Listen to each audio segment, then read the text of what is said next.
Paco. At this time, I'd like to ask you to all take your seats so that we can start the program. We need the aisles completely clear. Thank you.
Good evening. Beloved community, welcome to the Riverside Church in the city of New York. I'm Adrienne Thorne, the senior minister of this historic and history-making congregation. Thank you. I greet you in the spirit of justice, liberation, and unapologetic love for Black life. Yes. Yes. Riverside Church has long stood at the crossroads of faith and freedom, where Dr. Martin Luther King Jr. stood right here on this very labyrinth to deliver his Beyond Vietnam speech 59 years ago this past April 4th. He lifted his voice against war and for the dignity of all people. Riverside is where movements for civil rights, and human flourishing have found sanctuary. It is in that same lineage of moral courage that we gather this evening. This evening, we honor and celebrate the life and memory of Assata Shakur, an iconic figure whose name has become synonymous with resistance, Black womanhood, and the unyielding pursuit of liberation and love. We recognize, yes, yes.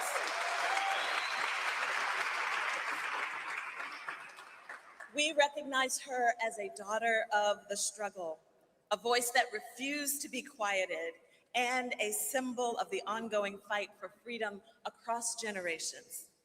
It is our deep honor and delight to host her homegoing service here at Riverside. May this sacred space hold her story with tenderness, her legacy with reverence, and her people with love. To all who have traveled far, to all who carry memories and movement work in your bones, to all who come seeking healing, solidarity, or simply a place to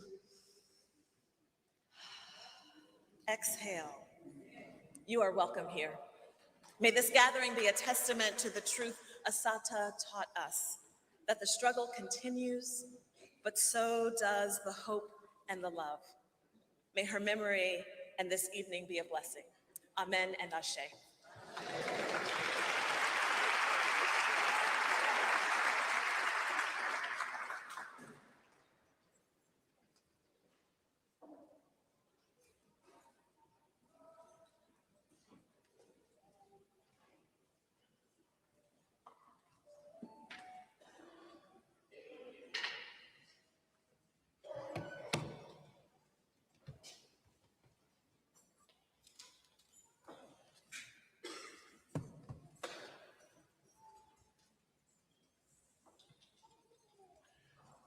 It's now time for us to pay homage to our ancestors.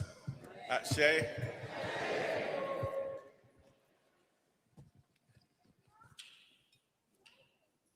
We ask, and you could either stand, stay seated, whatever's a position of reverence for you. Ashe.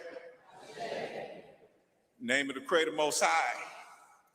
And all of our ancestors who sit at the feet of the Creator in the lifetime which is to come. Ashe. We salute all of our ancestors who died during the Middle Passage in the lifetime which is to come. Ashe.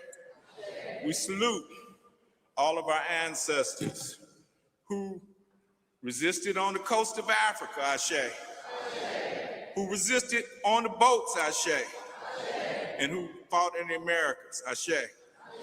We salute all of our ancestors whose names we don't remember. Ashe. O ancestors, blacker than the skies at midnight and brighter than the noonday sun, and all the beautiful shades of Africa in between. Field slaves, house workers, domestic workers, factory workers, farmers, freedom fighters, those who chose to survive. We particularly salute the ancestors of Queen Mother Assata Shakur. We salute her mother, Doris Johnson. Ashe. We salute her aunt, Evelyn Williams. Ashe. We salute her grandparents, Frank and Lulu Hill. Ashe. We salute the comrades of Sister Assata Shakur from the Black Panther Party, Black Liberation Army, New African Freedom Fighters, particularly those who are no longer with us, who got her out of captivity. Ashe.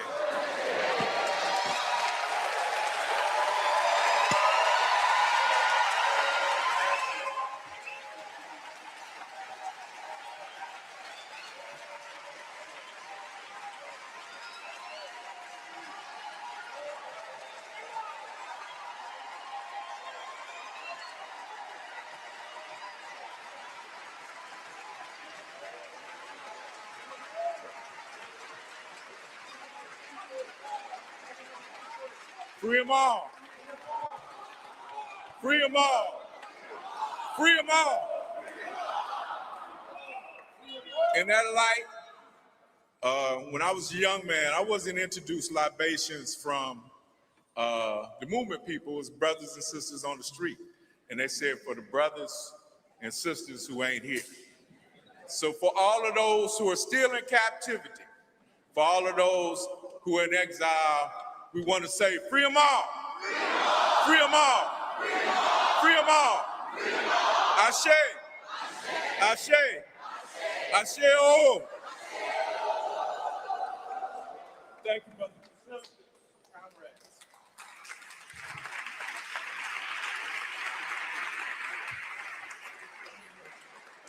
Agbobobo marigo tuwo, eseruba, bing bing, eru, pepeye. Agbobobo marigo tuwo, eseruba, bing bing, eru, pepeye.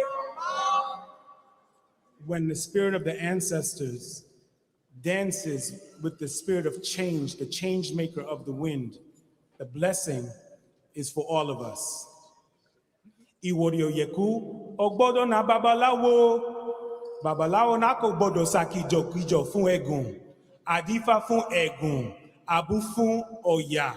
Àwọn méjèèjì wọ́n lọ sí ojú ọdẹ lóríjọ, ẹbọ wọn ní kó wá ṣe. kekpeke jina. O windy, windy, ire bobo waje de tuturu. O windy, windy.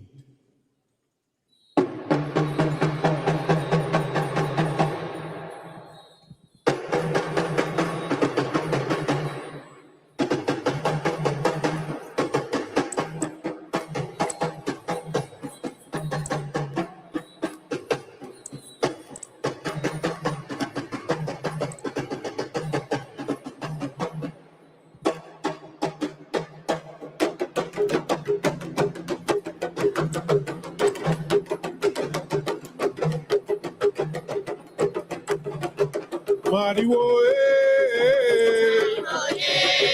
Mariwo, Mariwo, tu yeri yeri. Mariwo, tu yeri yeri. Mariwo ya wahora. Mariwo ya wahora. Mariwo, Mariwo, Mariwo tu yeri yeri. Mariwo tu yeri yeri. Mariwo ya wahora. Mariwo ya wahora. Segele bo aboti sawo, segele boti sawo. Boti sawo. Boti sawo. Boti sawo. Boti sawo. Boti sawo. Boti sawo. I say wama. I say wama. I say wama. I say wama. I say wama. I say wama. I say wama. I say wama. Alagba. Alagba. Alagba. Alagba. Alagba. Alagba. Alagba.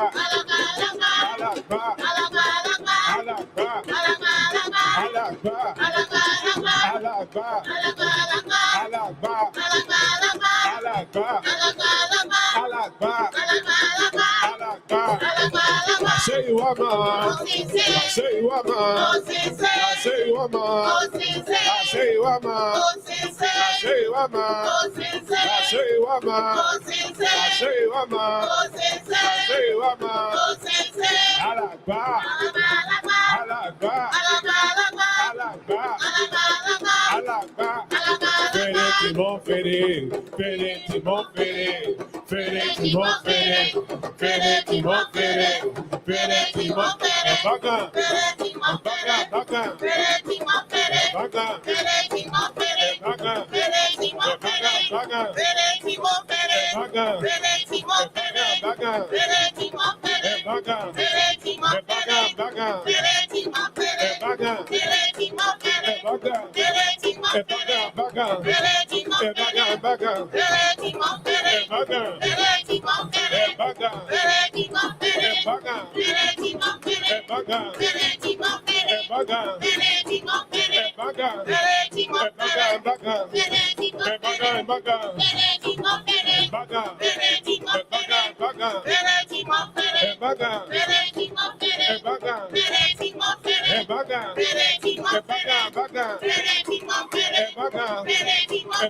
Baga.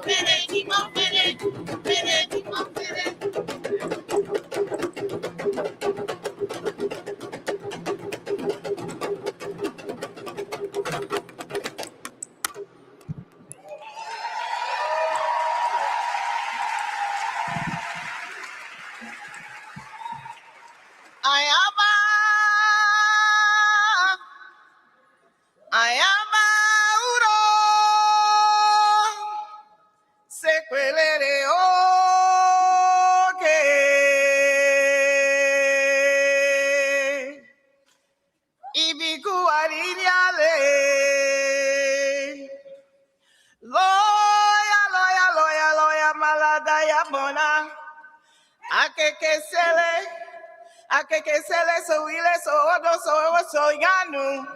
Ibu akekeke. Oya yegwe. Oya mero.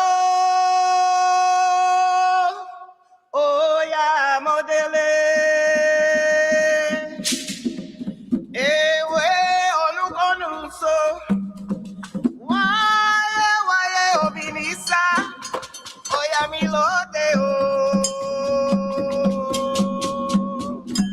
O 50 con foi a la meta. O duru baloye o. Akara irawo eke.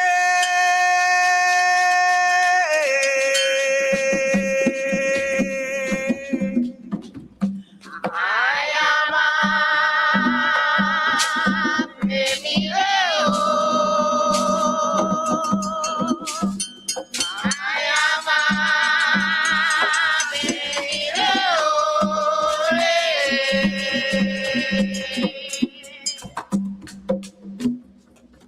Oya ure o, imalo que leñale tagua. Oya ure o, imalo que leñale tagua. Oya ure o, imalo que leñale tagua. Oya ure o, imalo que leñale tagua.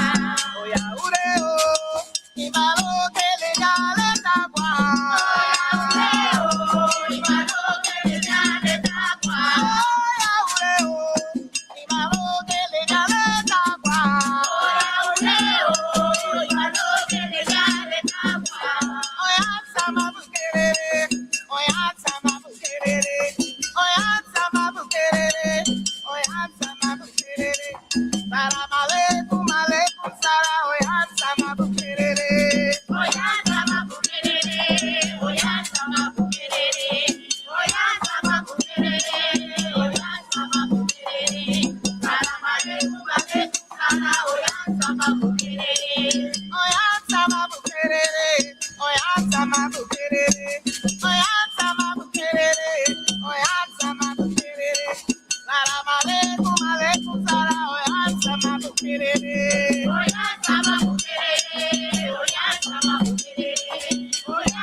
I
Good afternoon, family.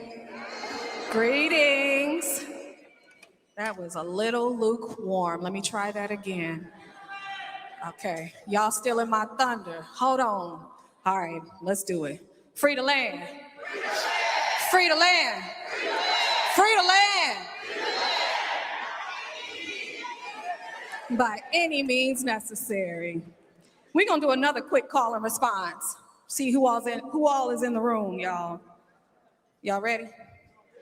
I'ma say, what am I gonna say? Assalamu alaikum. I'ma say, Aman la.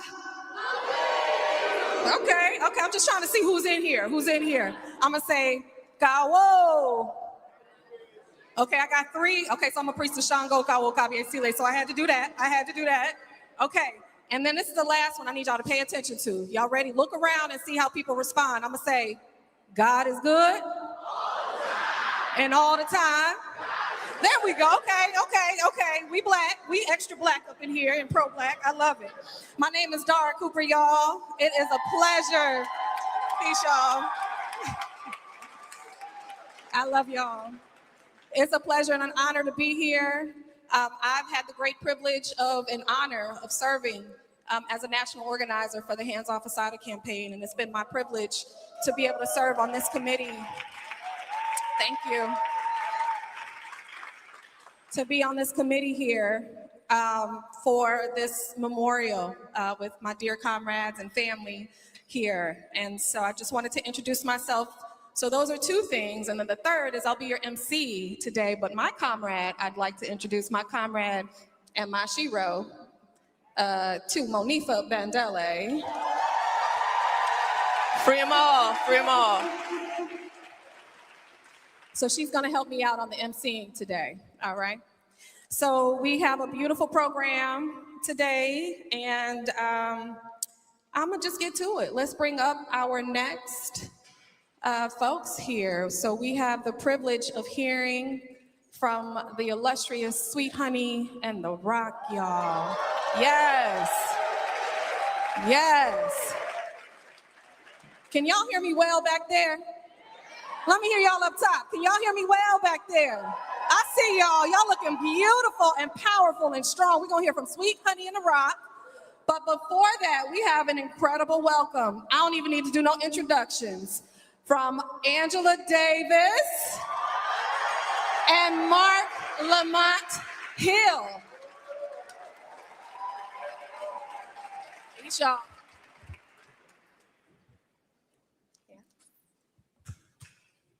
I didn't have to stand on my tiptoes to do this, y'all.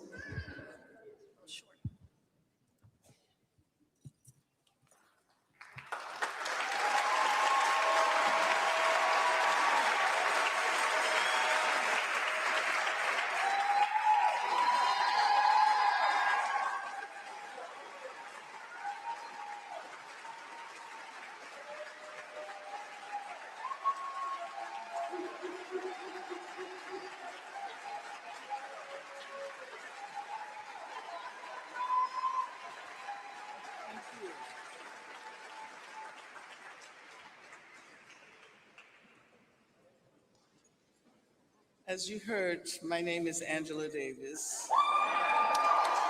And here with me is my comrade, Mark Lamont Hill. We'd like to join the spiritual leaders, the family, and the host committee in welcoming you to this celebration of the life and legacy of Assata Shakur. We've gathered in this church where, as the Reverend Adrian Thorne pointed out, Dr. King gave his historic address, Beyond Vietnam, a time to break silence. We're here to represent the many generations whose lives were radically transformed by the Black liberation movement of the 1960s and the 1970s, and whose collective wisdom commitment, and determination are personified in our sister comrade, Assata Shakur. And so we join hands across time and space, across generations and across national borders to pay tribute to Assata and to make a collective commitment in her name to carry it on. In honoring the commitment to carry it on, we echo the revolutionary words and the revolutionary actions of Assata herself. As she wrote in her 1987 poem, The Tradition, our collective liberation demands that we carry on the tradition of revolutionary struggle. We must resist our oppressors. We must dismantle global systems of oppression. We must wrestle with history. We must teach, we must organize, we must give life to revolutionary ideas, revolutionary art, and revolutionary movements. In carrying it on, we join the long tradition of freedom fighters who have struggled for the liberation of oppressed people all around the globe. Now, although we gather today to honor the life and the legacy of Assata Shakur, we are nonetheless reminded that freedom is always a collective project. Every aspect of Assata's journey, from her political commitments to her organizing efforts to her liberation from the dungeons of the US prison system, offers a powerful testimony to the power and the possibility of collective struggle.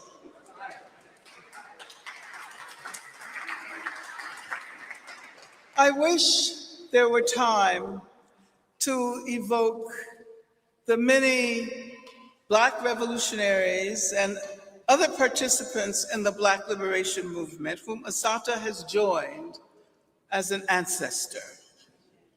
But we can say that Assata is now in good company. As we celebrate her life, we are acknowledging all of those who, like her, dedicated their lives to struggle. But we must also remember that she once remarked that she was a reluctant warrior, a reluctant struggler. She embraced that role, she said, as the only viable response to prevailing conditions of oppression. Otherwise, she said, I would be a sculptor or a gardener, a carpenter. You know, she said, I would be free to be so much more, but I do it because I am committed to life. And she was indeed an artist, and some of her work is on display at the altar here. As we pay tribute to Assata's legacy, we should try our best to imagine her in all her multidimensionality.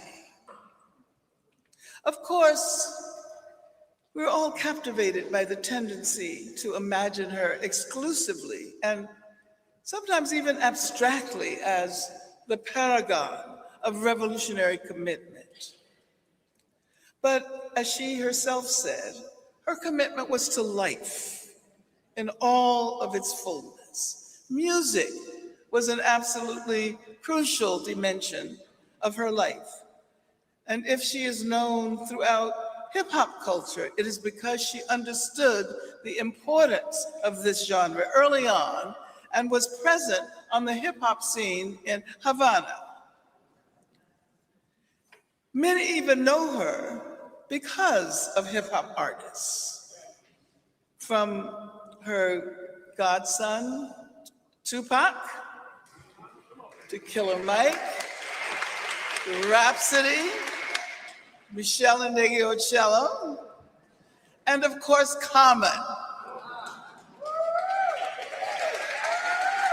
Where is Common? I haven't seen you today. There you are, my brother. So if you want to evoke Assata in your thoughts, And if you've never had the opportunity to be in her presence, keep in mind that she was not one-dimensional. She was as beautiful, as complex a human being as you could imagine. It's that beautiful complexity that's evidenced throughout Assata's work. She did so many things. Not only did she write one of the most important political autobiographies in modern history, a book that changed so many of our lives, yes.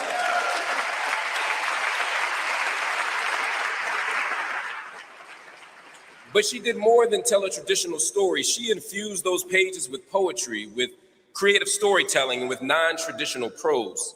Not only did she organize political actions, but she also supported groundbreaking cultural events like the Black August Hip Hop Festival in Cuba. Shout out to MXGM as well. In every way, Assata's life and Assata's legacy are a reminder that culture and creativity are fundamental and indispensable elements of any revolutionary struggle. When Assata transitioned last September, and when people all over the world posted powerful tributes to her, the head of the FBI issued angry rebukes, continuing the long tradition of governmental demonization of Black women. And so when we defend Assata Shakur today, we are defending all radical movements, anti-racist movements, abolition feminist movements, anti-Zionist movements, anti-war movements, anti-capitalist movements. But in particular, we defend Black women's, including Black queer and trans women's rights,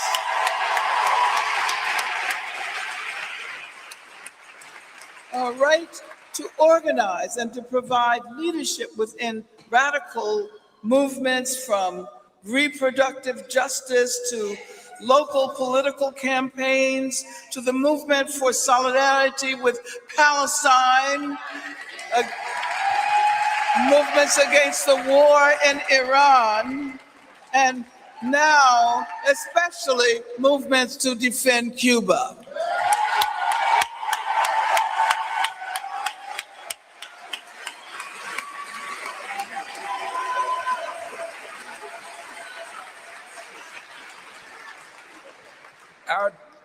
Our defense of Assata also extends to her legacy itself. Far too often, the political legacies of our most radical voices have been dramatically disfigured and dangerously misrepresented. To honor Assata with integrity, we must remember her unwavering rejection of global capitalism. We must spotlight her critiques of patriarchy and misogyny, not only in the broader world, but inside of our very own movements. We must remain committed to principled resistance in a range of forms that are not reduced to politics of respectability. We must resist and we must fight oppressive systems, oppressive structures, and oppressive institutions. Assata continues to be an inspiration to new generations of organizers. Her inspiration is materialized in the quote, dozens of activists who have come up in the Black Youth Project 100, for example, and in many other organizations, but particularly I'm referring to the tradition of tattooing on their forearms something Assata said, "It is our duty to fight for our freedom.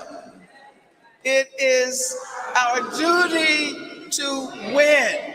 We must love and support one another, we have nothing to lose but our chains. Thank you.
Listen more often to things than to beings.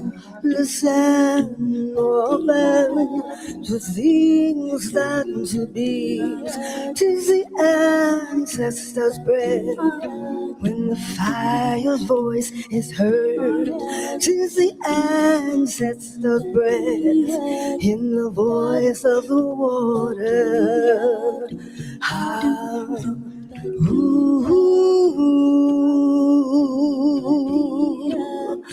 Those who have light have never left.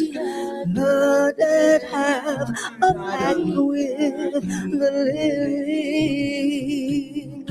They are in the warm trees. They are in the groaning woods. They are in the crying grass. They are in moaning rocks. The dead are not under the earth. So listen more often to things than to beings. Listen more often to things than to beings. 'Tis the ancestors' breath when the fire voice is heard. 'Tis the ancestors' breath in the voice of the water, of the water. Ooh, ooh, ooh. Those who have died have never left. The dead have a pact with the living. They are in the warm breast. They are in the wailing child. They are with us in the home. They are with us in this ground. The dead have a pact with the living. So listen more often to things than to beings. Listen more often to things than to beings. 'Tis the ancestors' breath when the fire's voice is heard. 'Tis the ancestors' breath in the voice of the water.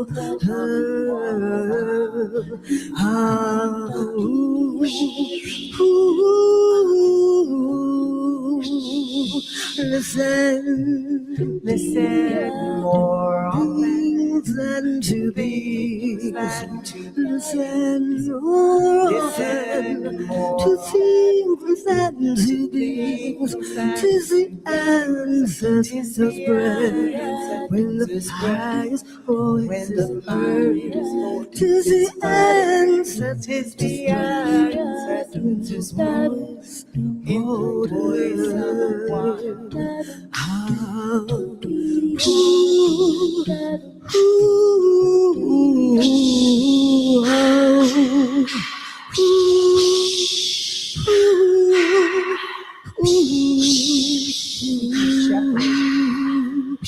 Tell us who you Shakur. Woody King. Real one. Assata. Call the names. Call the names. Call their names. Assata, Shakur. Asha.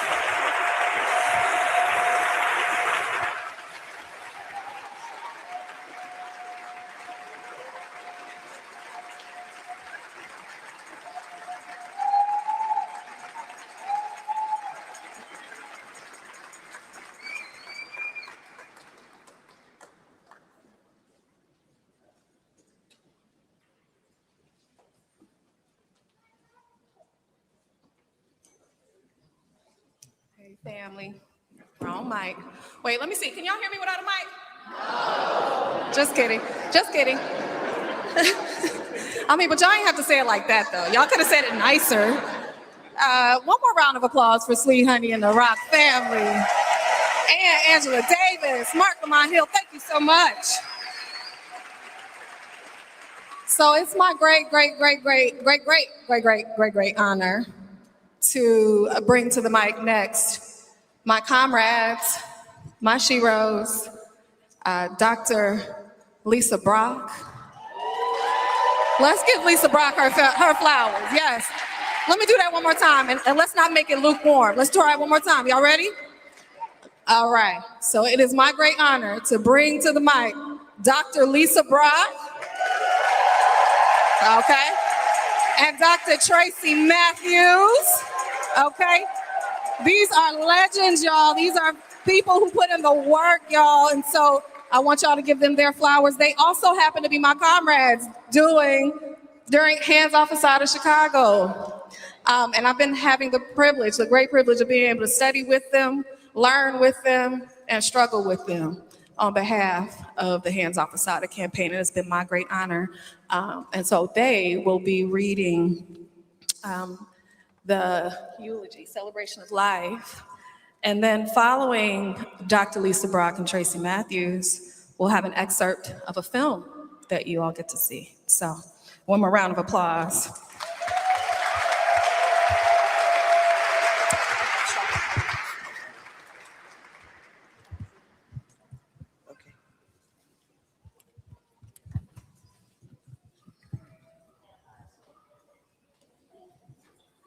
Greetings, brothers and sisters, and family and friends. We have the honor to share the life story and obituary of our sister, Assata Olugbala Shakur, who was born Joanne Deborah Byron on July 16, 1947 in New York City, to parents Carl Byron, an accountant, and Doris Johnson, a school teacher. After her parents divorced soon after her birth, Assata lived with her mother, her aunt Evelyn Williams, maternal grandmother Lulu Hill, maternal grandfather Frank Hill, in the Bricktown section of Jamaica, Queens. At 3 years old in 1950, Assata moved with her grandparents to Wilmington, North Carolina, to live in the house where her grandfather grew up. Her grandparents opened a small business on land owned by the family called Freeman's Beach, catering to Black families who were forbidden to go to segregated white beaches and resorts. Throughout her childhood, Assata lived between her mother, her Aunt Evelyn in New York, usually spending her summers in the South with her grandparents. Assata's lived experiences with Jim Crow segregation in the South and racism and sexism in the North strongly impacted her later life.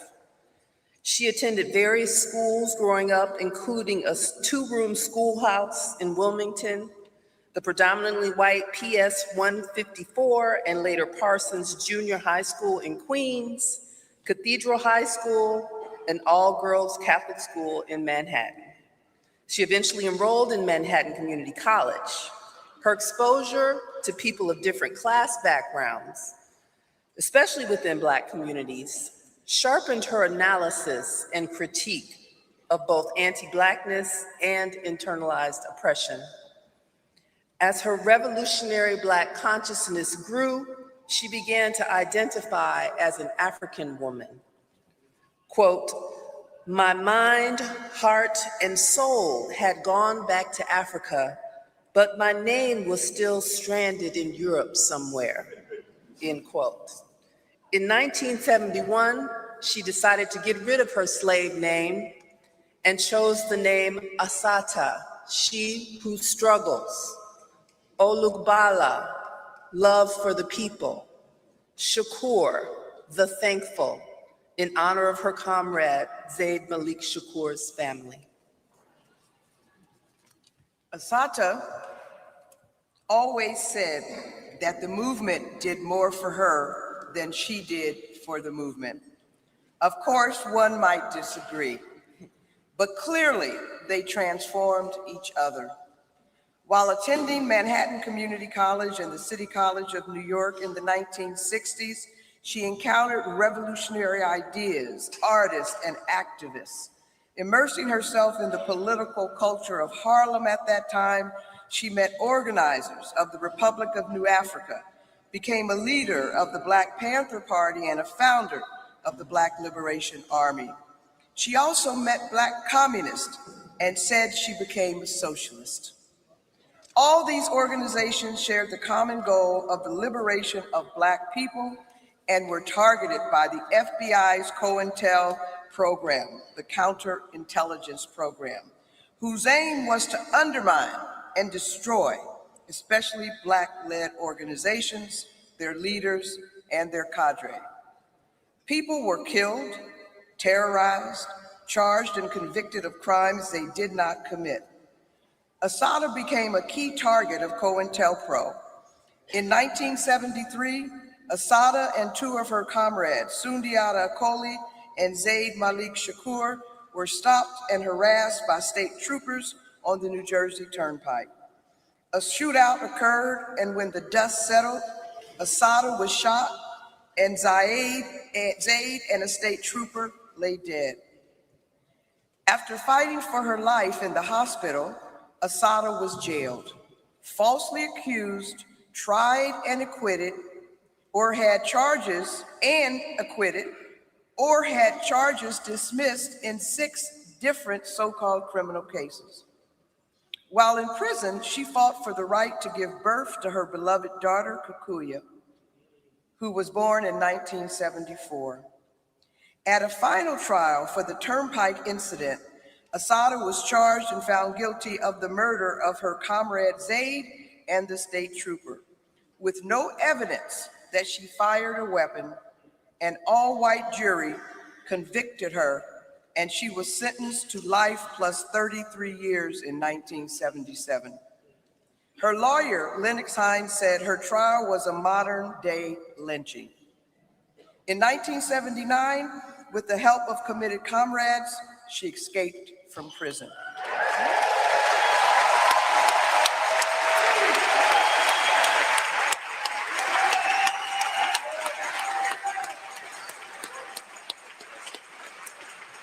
After a few years underground, Assata applied for political asylum according to international law in Cuba.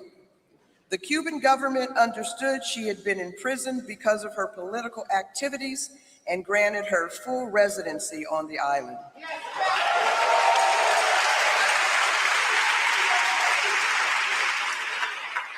Which guaranteed her health care, housing, education, and freedom. While there, she connected with the Cuban people and found community, especially with Cubans of African descent. Always an artist. I don't know if many people know that, but she was always an artist. She finally had the opportunity to study, to teach, and to produce visual art. She wrote Assata, an autobiography, in 1987. The book is still in print, has been translated into many languages, and is taught in high schools, colleges, and universities throughout the world.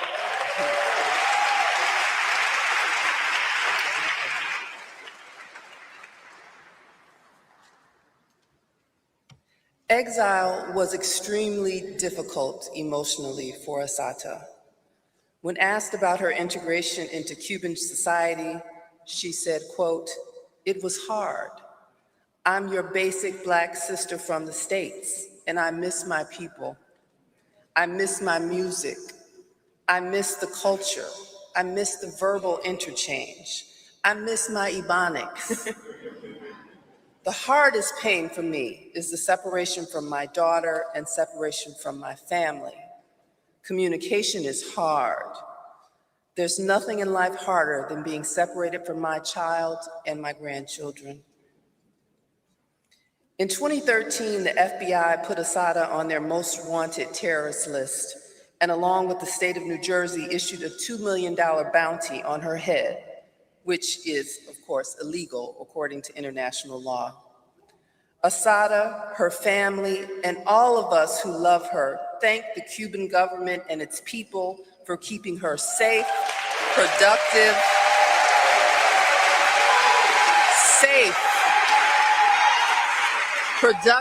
and free.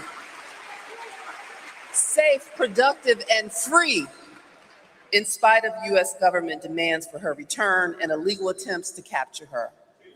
As Assata said, she was a 20th century escaped slave who successfully fled and continued to thrive.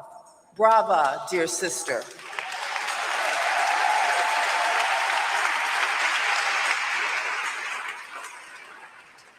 Our beautiful sister, Assata, transitioned from this plane of existence on September 25th, 2025 in Havana, Cuba. Her spirit lives on in the hearts of her beloved daughter, Kikuya Shakur, her son-in-law, Kadar Coleman, grandchildren, Diata, Che, and Savannah, and her sister, Beverly, and her family that are here today. Her legacy will be carried on by the millions of people whose lives she touched through her writing, poetry, visual art, and the example she set of lifelong commitment to the struggle for the liberation of our people. Assata's words from a 1973 message to my people are now a rallying cry for millions around the world resisting state violence and fighting for the dignity of Black lives. And I would invite you all to join us. It is our duty to fight for our freedom. Stand up, stand up. It is our duty to win. We must love each other and support each other. We must love each other and support each other. We have nothing to lose but our chains. Thank you. Ashe.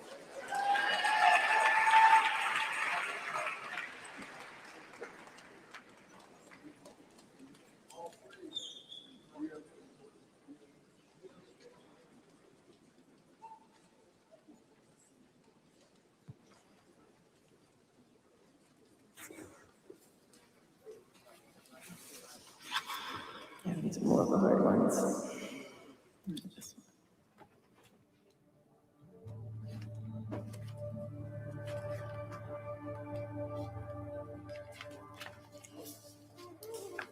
Okay.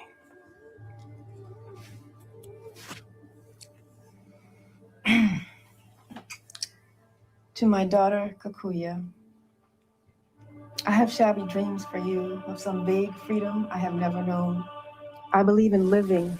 I believe in the beauty of the sky and of the trees and of the grass the human beauty between us. I hope that I can live on this planet, try to make my ancestors proud. My name is Assata Olubala Shakur. Assata means she who struggles. Olubala means for the people, and Shakur means the thankful. It is a name that I took to carry on the name of Zaid Malik Shakur in honor of his family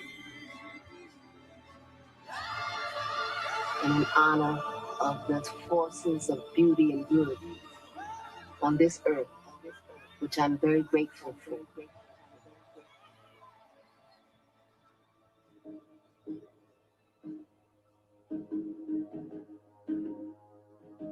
I come from a tradition of women maroons, cimarrons, who didn't just try to escape from oppression, but were totally mind, body, spirit committed to resistance and committed to winning, committed to winning.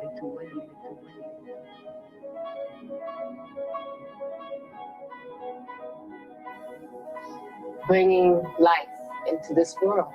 You know, I thought about my mother, my grandmother, my great-great-great-grandmothers, what they must have thought about as slaves. And, you know, we just decided that we were going to live. You know, we were going to live, we're going to struggle, and we're not going to kill our own hopes. We're not going to kill our own life. We're not going to kill our right to live. And so we just decided to be human beings, to be people. In spite of all the people that were trying to squash us down and all the forces that were trying to dehumanize us, we decided to be human.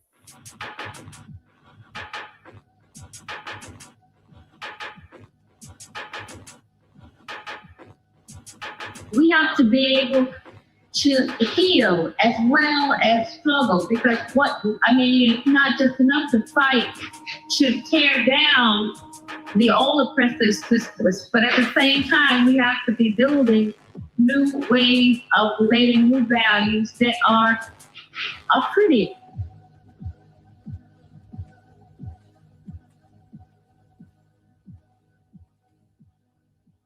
I just want to say, sisters, I love you. I'm so proud. Go out and multiply yourselves. Go out and get another sister.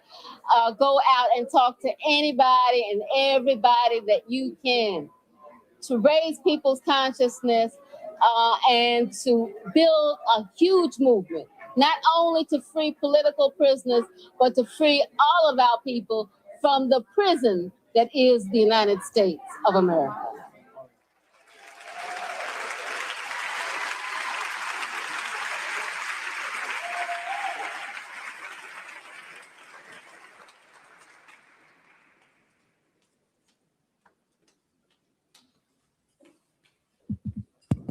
Assata lives, y'all. We're gonna speak her voice in the village forever, and she will live on forever. Mama Assata taught us that no movement can survive unless it's constantly growing and changing with the times. If it isn't growing, it's stagnant. And without the support of the people, no movement for liberation can exist, no matter how correct his analysis of the situation is. That's why political work and organizing are so important. Unless they are addressing the issues people are concerned about and contributing positive direction, they'll never support you, she taught us. The first thing the enemy tries to do is isolate revolutionaries from the masses of the people. But they will never do that, right, y'all?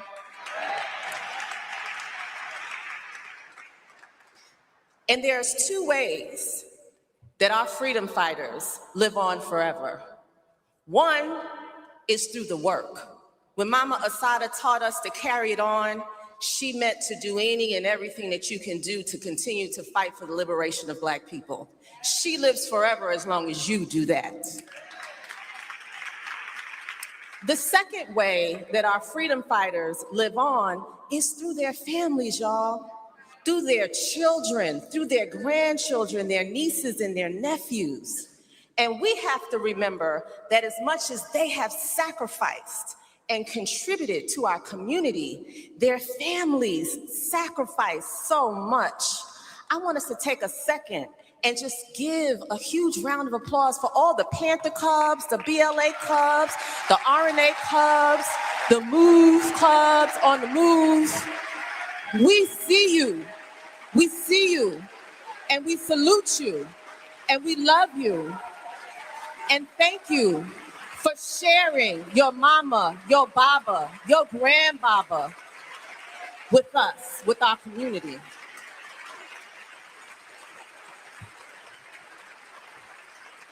And the same holds true for our dear, beloved Mama Assata Shakur. Her own daughter, her children, not only continue her life, they lead this host committee.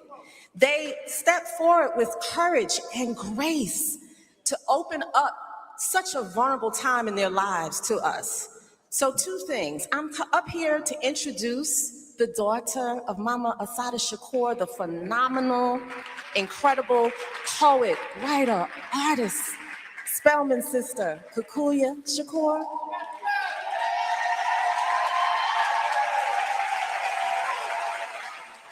Yeah, she can come up. And while you're still standing, the charge to us is we gotta always be there for these children, for the grandchildren. Keep standing. I want every Panther Cub, Move Cub, RNA Cub, BLA Cub to know that the village will have their backs forever. Y'all welcome Sister Kukuya.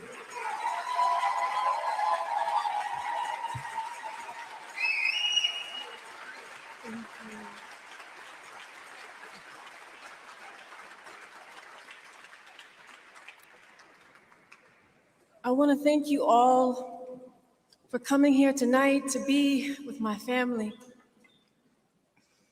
Thank you so much for bringing with you your love and your prayers and your appreciation for the beauty that my mother brought to this world during her 78 years of life.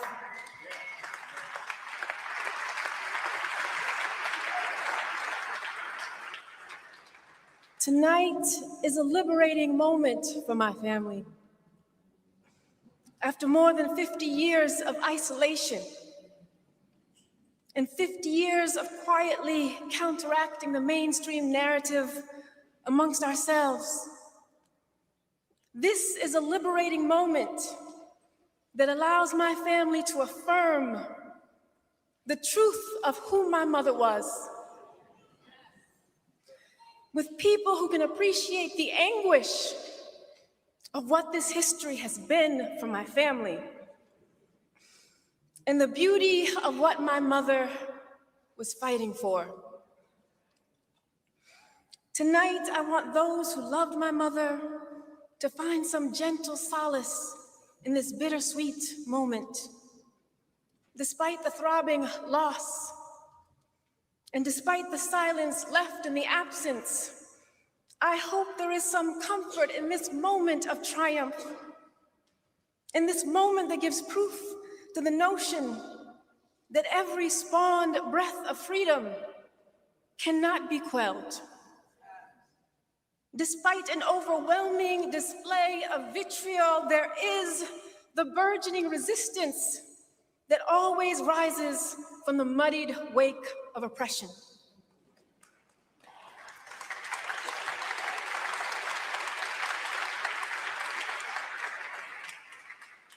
The fact that my mother did not die in chains,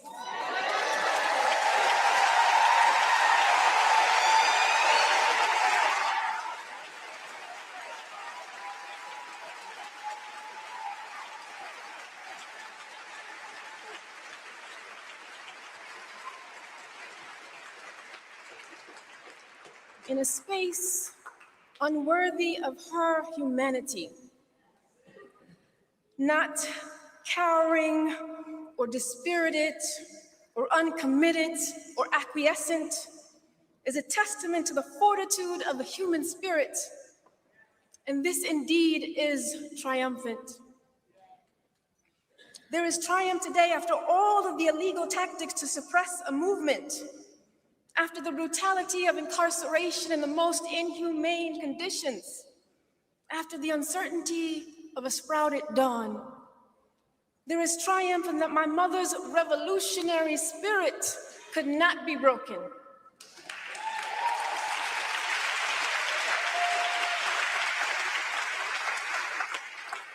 And neither could the spirit of her comrades, and neither could the spirit of the people who recognized her virtue and stood with her in solidarity.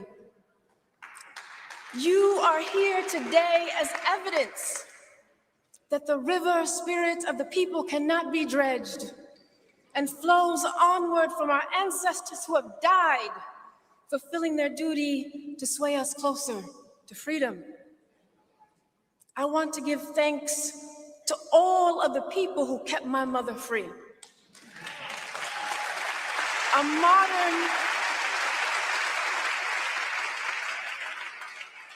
A modern day underground railroad of people that cherished her and ensured her safety. Words cannot express my infinite gratitude for your selfless act of love and for your sacrifice. And although we are gathered here tonight in the wake of my mother's passing, I want to assure you that this story is not etched in a lifeless past. It is alive in all of you who are present here today, in all of you who loved my mother and still love her, in all of you that protected her physical body and now continue to protect her spirit and her legacy. It is alive in those of you who have studied her words and will continue her tradition of radical struggle, of audacity to transform this world, to dismantle the caustic framework that erodes the righteousness of the human soul, and to reimagine a society that actually values all human life.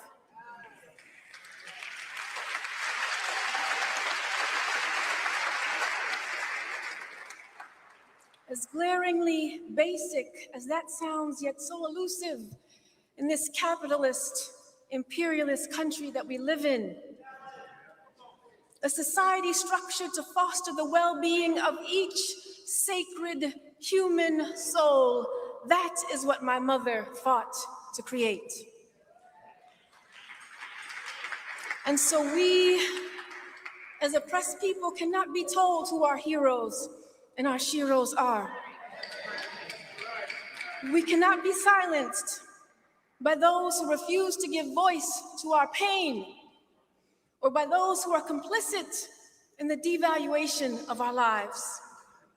We cannot be silenced by those who believe that the greatness of America should be built on our heartache, on our removal, on our containment, or on our exploitation. Our heroes can only be those who resist and strive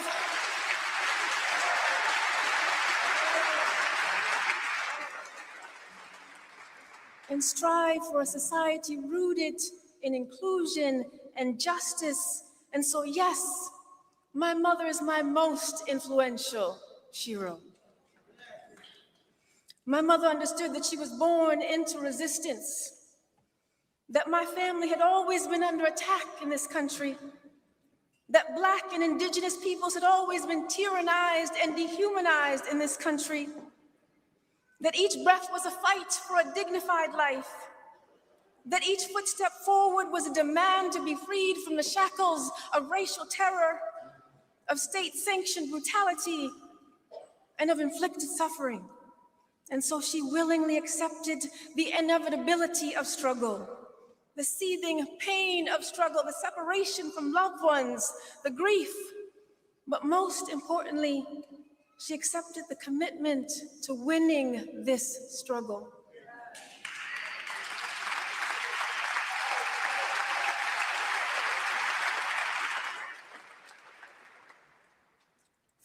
you who are here today who might not have met my mother, I want you to know that my mother loved humanity, the velvet bloom of this earth, the sanctity of nature and of all human life.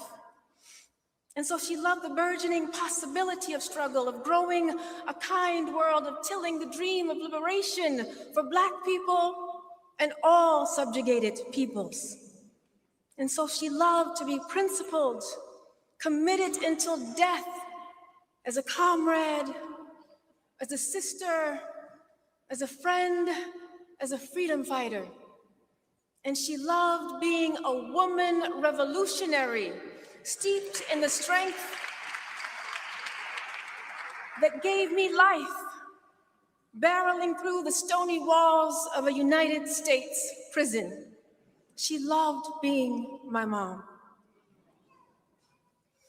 So, Mommy, on this day, I hope that you are coiled in the rapture of love that buckles the walls of this room. And I hope that you are sun-swept and dripping into the fold of loving arms.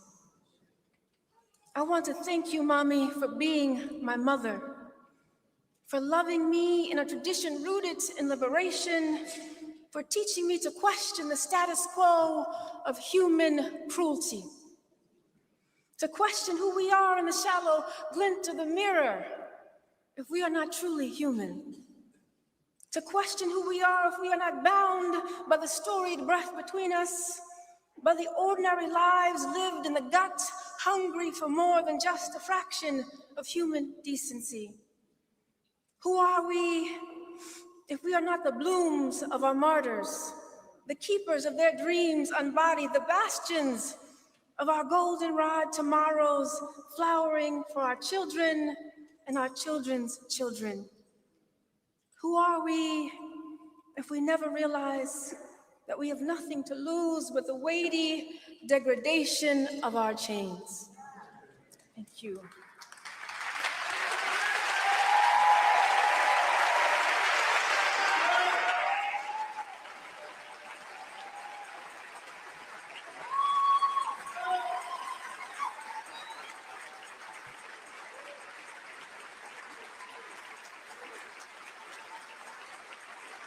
And so for you, Mommy, I have this poem. I'm going to release these words into the universe, and then I won't take up any more time.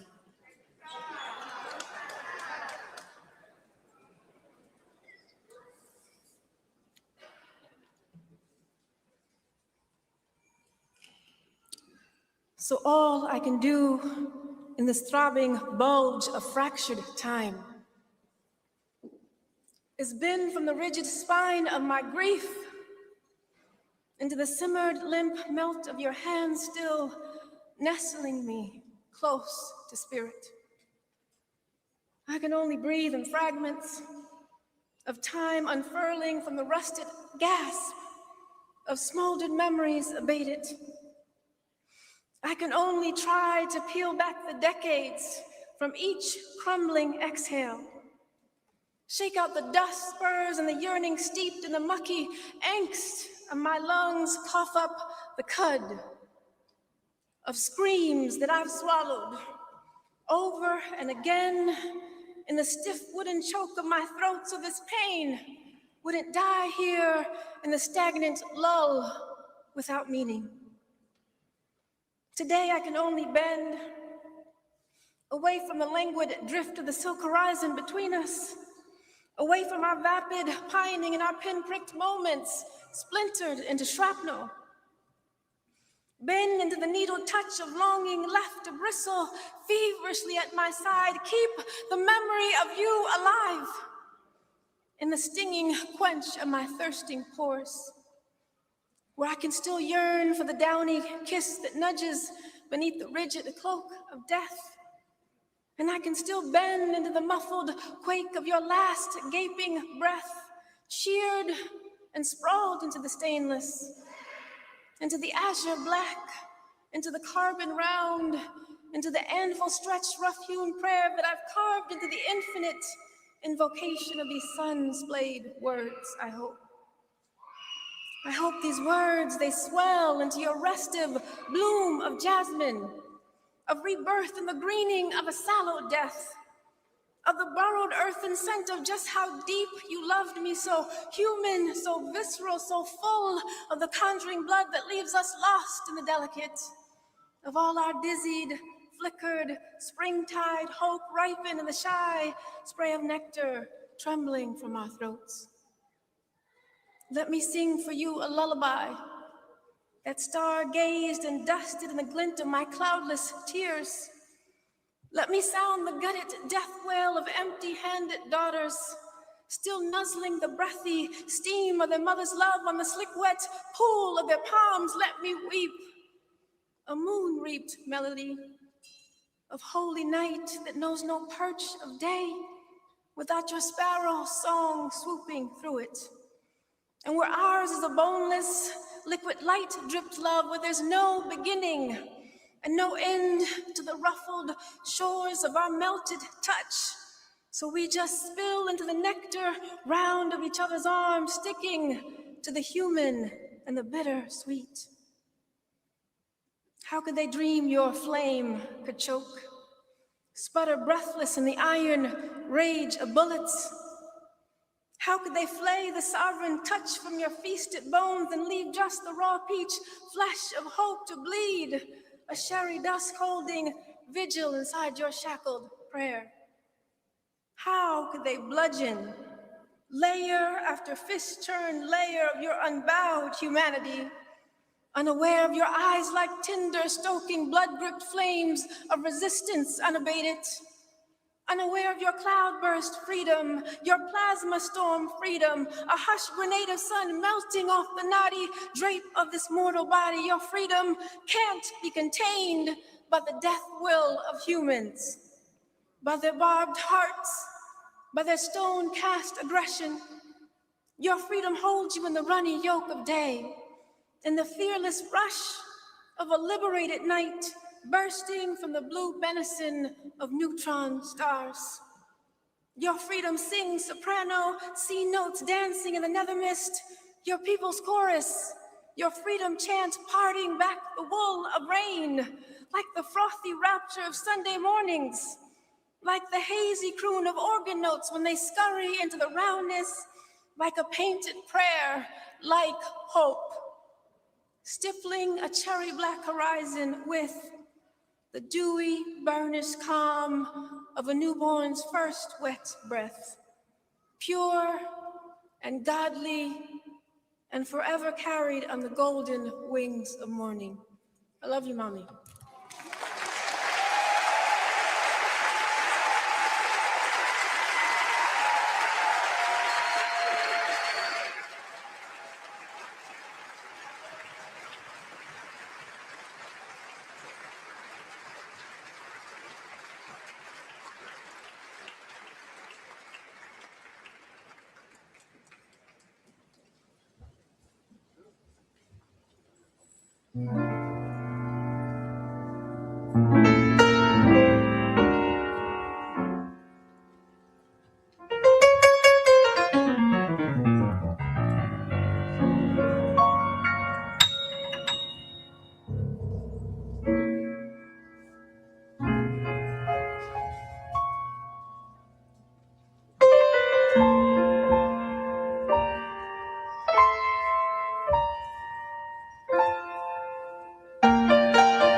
Thank you so much. Sharp Radway.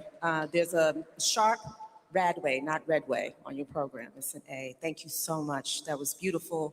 We want to quickly welcome up. Thank you. Another round of applause. Yes.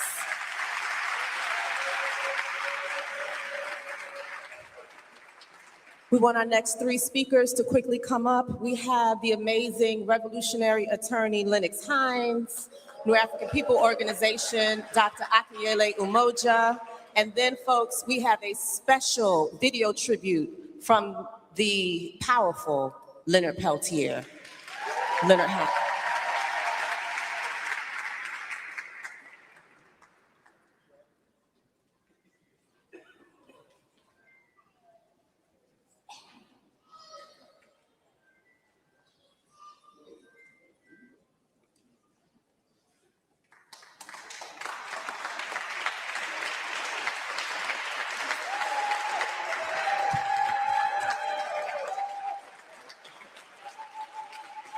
Good afternoon, brothers and sisters.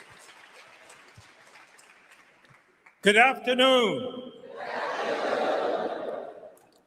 You know, it's a dangerous thing to have preachers and lawyers standing at the podium because they have a tendency to talk too much. But I have decided to reduce my thoughts to writing so that I stay within the limits of the time allotted to me.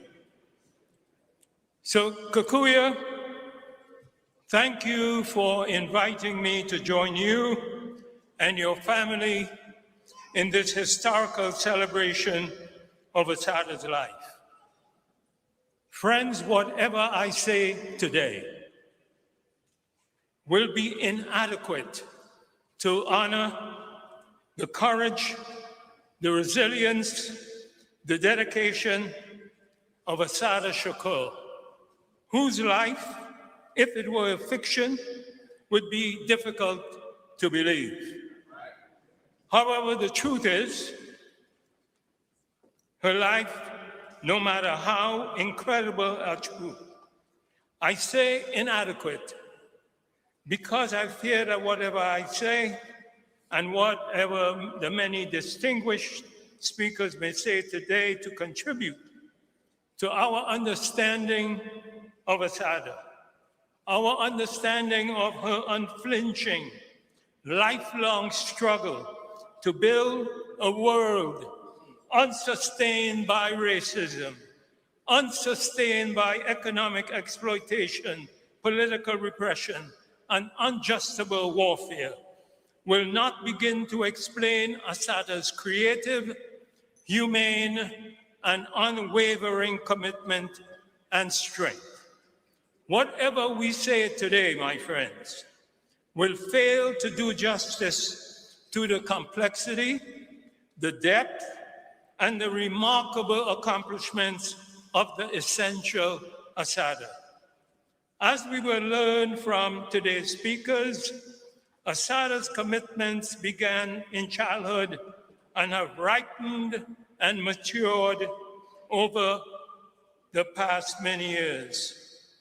Every step that she has taken to build and support organizations, to build and support movements and coalitions, all of those have been dedicated to ensuring the dignity of every woman, the dignity of every child, and the dignity of every man in this world, dedicated to building the scourge of racism, dedicated to ending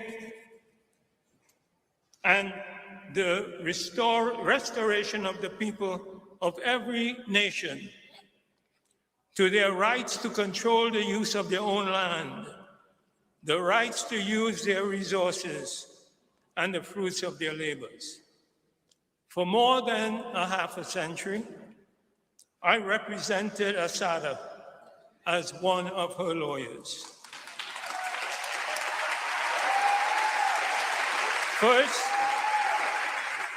First meeting her in Middlesex County Hospital, and representing her in federal courts in New Jersey, challenging the inhumane conditions of her pretrial confinement, and in 1973 until her liberation from prison in 1979. I was only able to understand and fully appreciate the depth, the complexity of Assata over the next 50 years.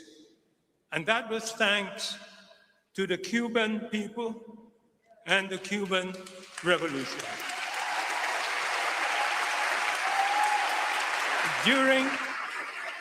During my many visits to her in Havana, we were able to communicate not only about legal matters,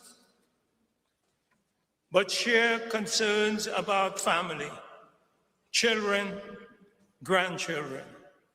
Today, I'm proud to have one of my 7 great-grandchildren here with me today.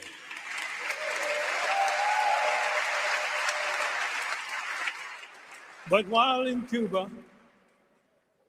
as Assata's guest, we argued different political positions. We argued and debated for days, uninterrupted, over breakfast, lunch, and dinner, as her guest at her various homes in Havana, thanks to the Cuban people and thanks to the Cuban government.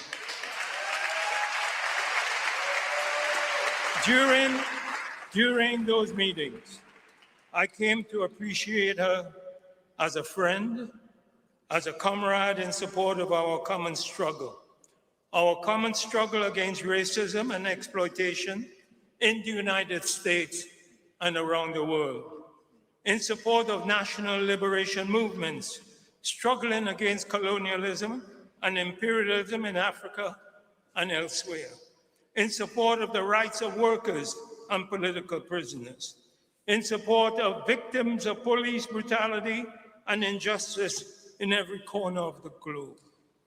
Those of us who have had the opportunity to work with Assata quickly realize that wherever the heels of the powerful are pressed on the necks of the weak, Assata was prepared to lead the struggle to lift that oppression, whatever the dangers or the cost to her, to demand that those who talk the talk must be willing to walk the walk by contrasting and by contributing direct actions and providing for every resources that they could muster. Assata, I say to the world, you have taught me so much. You taught me about sexism. You taught me about the importance of unity. You taught me the values of self-sacrifice. Most importantly, you taught me that being unafraid in the face of governmental lawlessness and retribution are the only routes that one can take to live with oneself with honor.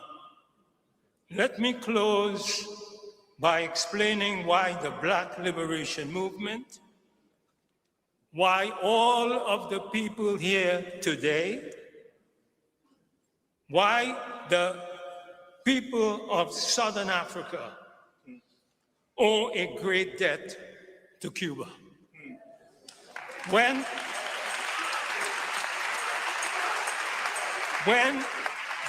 Africa called, Cuba sent her sons to help in the liberation of Angola, in the liberation of Namibia. And as my client Nelson Mandela has said, South Africa is free today because of Cuba. Oh,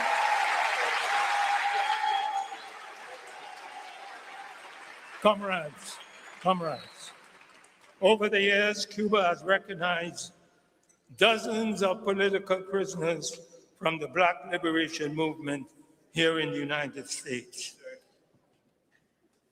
In 1975, I represented Eldridge Cleaver, who was granted political asylum in Cuba on his return to the United States from France at his bail hearing here in federal court in New York.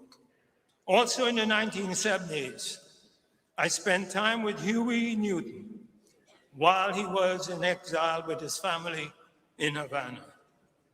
But let me, in closing, share with you my discussion with Fidel Castro.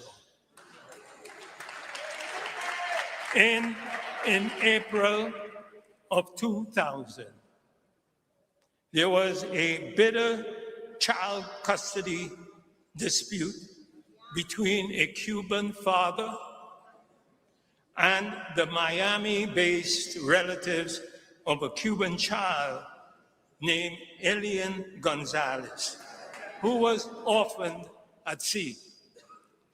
As the dispute raged and was played out on the media, both in the United States and Cuba, Fidel Castro took the opportunity to educate the Cuban people on how the United States legal system could be manipulated. He invited a delegation of lawyers, legal workers, and activists from the United States, and he invited them to appear on Cuban television to explain the illusion of justice in America. Among the individuals was Leonard Weinglass, Rosemary Mealy, Pam Africa, Monica Moorhead, Gloria La Riva, and another brother whose name I don't have and I forgot. But they joined me and other activists on Cuban TV, which was broadcast live on prime time. The next day, to my surprise and unannounced, Fidel appeared at the guest house where the delegation was staying. Most of the delegates had gone out to do souvenir shopping, except Rosemary Mealy and myself, who were there in the guest house. Fidel came in and he said, "Comrade, what are you drinking? I'm offering you a mojito." I said, "Comrade Fidel, I am a vodka drinker. Do you have any vodka?" He laughed. I took the mojito. We spoke for 2 hours straight. Fidel was sitting there, I was sitting here, and he began talking to me about the CIA's obsession with him. He talked about the many attempts to assassinate him and about the profile that the CIA had on him. He said, "I read it all. And concerning my personality traits and idiosyncrasies, I agree with the CIA. They were correct about me."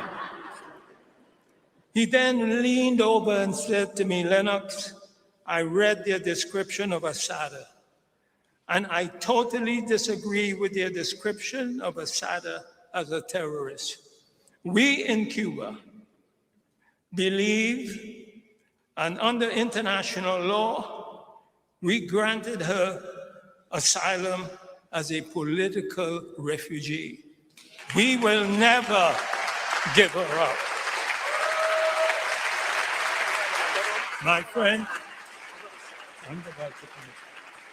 friends, Cuba never submitted or bent to US political or economic pressure concerning Assata. There are plans now to invade Cuba. It is no secret the CIA operatives who are among you tonight. Let us send a message to them to take back to their bosses. To get to Cuba, they must come through us.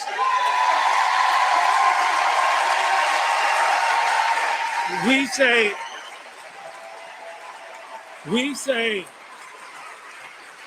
and repeat after me, Viva Cuba! Viva Cuba! Venceremos Cuba!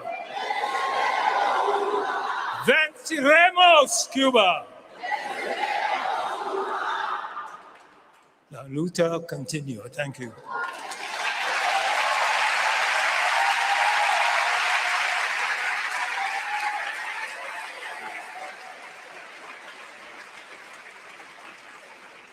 Man, I gotta follow that. In the name of our mothers, our fathers, all our ancestors, I'd like to greet y'all. Sister Dar greeted y'all with it before. Free the land. Free the land. Free the land. By any means necessary. Now, this section is remembering Assata.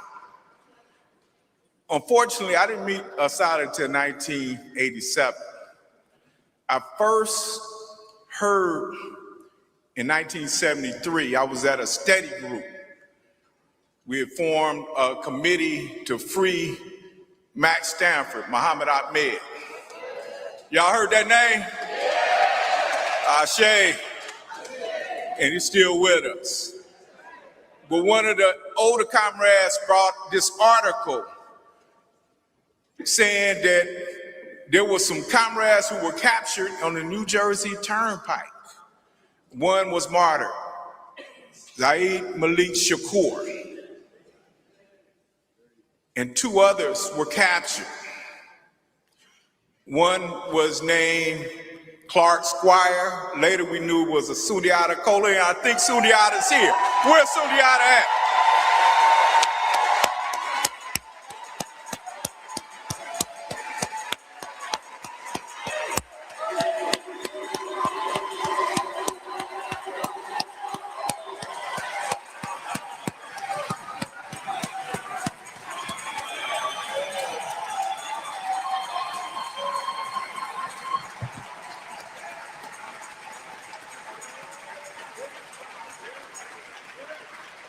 And from that day, we began to expand not only the work on Muhammad Ahmed, we worked on the Republic of New Africa 11, of course, we worked to free Geronimo Gijaga, also known as Geronimo Pratt.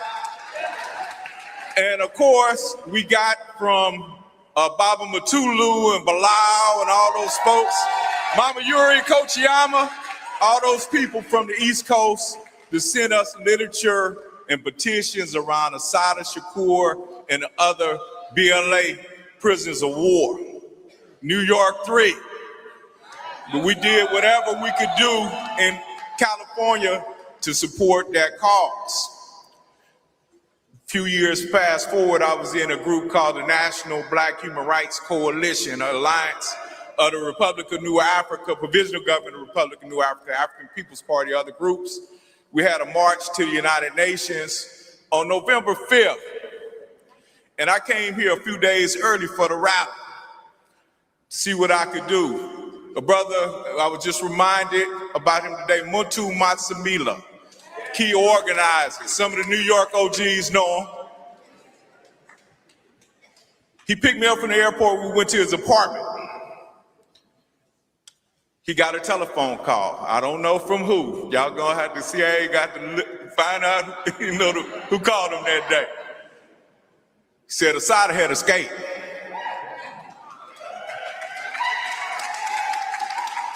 Now I tell you, I was a youngster. I was a little bit scared. Because a few years earlier, George Jackson, they said he escaped and then they killed him. And we had this rally coming up. But I noticed that none of the veterans were scared. And then 3 days later, I've had some happy days. I'm 71 years old now. I've had some happy days. One of the happiest days in my life was on November 5th, when we had that rally and hundreds of people carried signs saying, Assata Shakur is welcome here, marking down the streets of Harlem. One of the happiest days of my life. But not only that, I was asked to do security. Back in the old days, I used to do security. And I was asked to do security with Muntu, and he pulled out a statement. It was from Assata, saying that she was liberated. She said her dream was Malcolm X's dream, that she wanted to be free as an African woman, a new African woman. Free the land again. Ashe. Then he whipped out a statement from the Black Liberation Army. And they said this was done in solidarity with our rally. So I just want to say in closing, because I don't want Manifa to beat me up in front of all you people. Okay? We want to salute first these legal workers like Lennox Hines. I know my sister Deborah Jackson, who's not here, ancestor Lou Myers, Baba Shokwe Lumumba, who defended her in the case, his children in the back, and grandchild. Legal workers, Evelyn Williams. But we didn't say escape back in the day. We said she was liberated. Liberate. Somebody went and got her. Sekou Odinga. Kuwaisi Balagoon. Mtayari. Shabaka Sundiata. And if I knew all the names, I'd probably get swooped up. And there might be somebody here, and I know there's one. But Tulu Shakur, whose children are here. Whose children are here. Nahanda Abiodun. And in that light, I only got to meet her once. It was in revolutionary Cuba. At that time, Kikuyu was 13 years old, junior high school. But we must be in solidarity with Cuba. Not only when Africa called, when Robert Williams called, Cuba was there. And of course, when Assata called, Cuba was there. When our movement called. So we gotta be, as what does that look like? We gotta be for freeing another political prisoner or prisoner of war, Nicolas Maduro. Ashe. So it's incumbent upon all of us, and of course, to continue our work towards self-determination for our people and our nation. Ashe. Ashe. Ashe. Oh, free the land. Free the land. Free the land. By any means necessary. Ashe.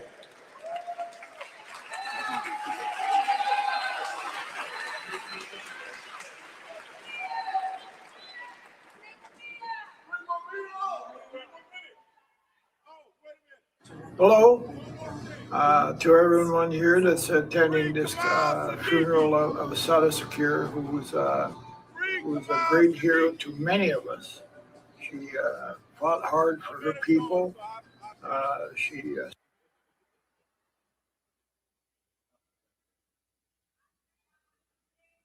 Hello to everyone here that's attending this funeral of Assata Shakur, who was a great hero to many of us. She fought hard for her people. She sacrificed for her people, and I admired her with great passion. She was not only beautiful, intelligent, and very committed to her people's struggle. she got into an incident in New Jersey, was it? What? Yeah. Huh? Yep. New Jersey, as we all know, and was falsely accused that she was for murder of a state trooper. But the evidence later revealed she was the one that got shot. She was the one that was there wounded, so she couldn't possibly be the person to pull the trigger. And she finally escaped a couple of years later and went into asylum, and she stayed out of prison, as we all know, for 45. Never was caught, which I admire her for that. And she was active all of her life, contributed her whole life to her people and all the people of the world, indigenous people all over the world. And she was committed and dedicated to make changes for everyone. And those are some of the reasons I admire her so well. And I am sending my condolence. I hope she's in a better land and a better world than what she was lived in here on earth. Because I know it was very, very harsh for the Black people, as it was my people. Native people were massacred by the thousands and millions. And she was a big supporter of ours, and I was a big supporter of hers. And I want to say to Assata, thank you, sister, for your contribution to the struggle. Thank you for the love you've shown all people that fought for their rights and freedoms. And thank you for being you. You were a great hero, a great warrior, and I admire you fully. Look shot. Let him tell you that.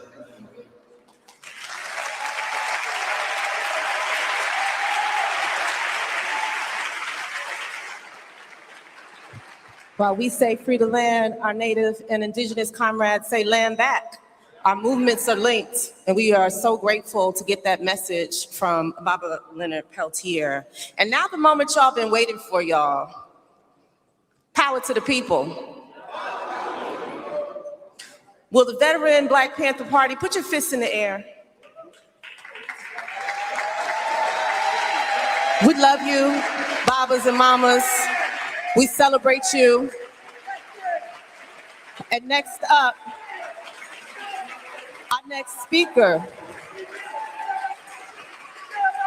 Okay, yes, Baba, y'all stand up then.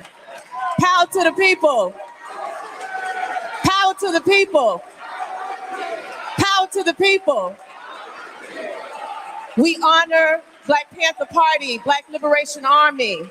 Our next speaker, we also call him Baba Baby Panther, but the amazing teacher, writer, organizer, youth program development leader, Baba Jamal Joseph. Y'all give him a round of applause, speaking on behalf of the Revolutionary Black Panther Party for Self-Defense.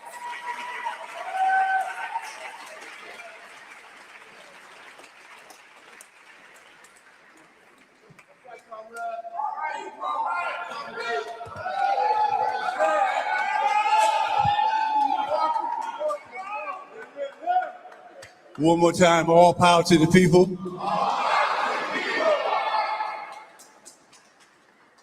Deaf to the pigs. No, I'm having flashbacks now.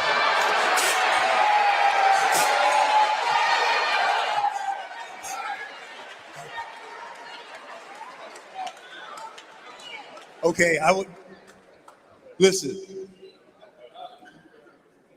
It is the African tradition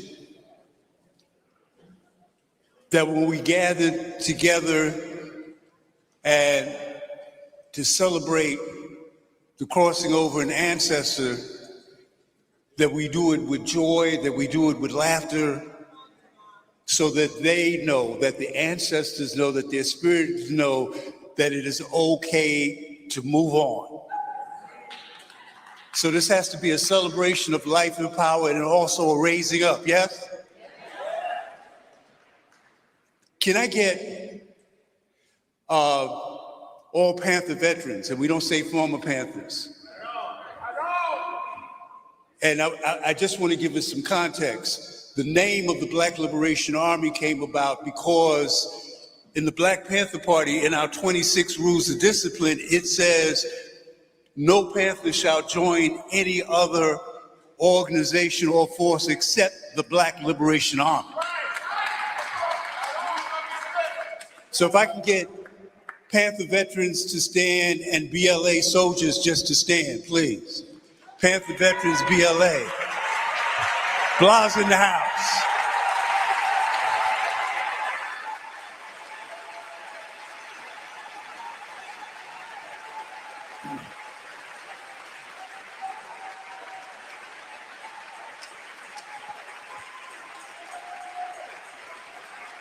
Blas in the house.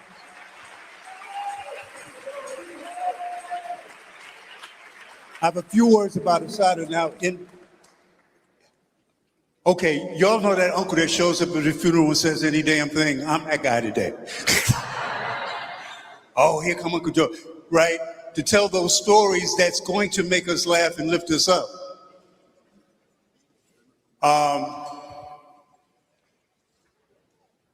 Sister Assata, when I was on bail on the Panther 21 case. And those of us that were on bail in the Panther 21 case, also besides speaking and raising money for the Panther 21 and other prisoners of war.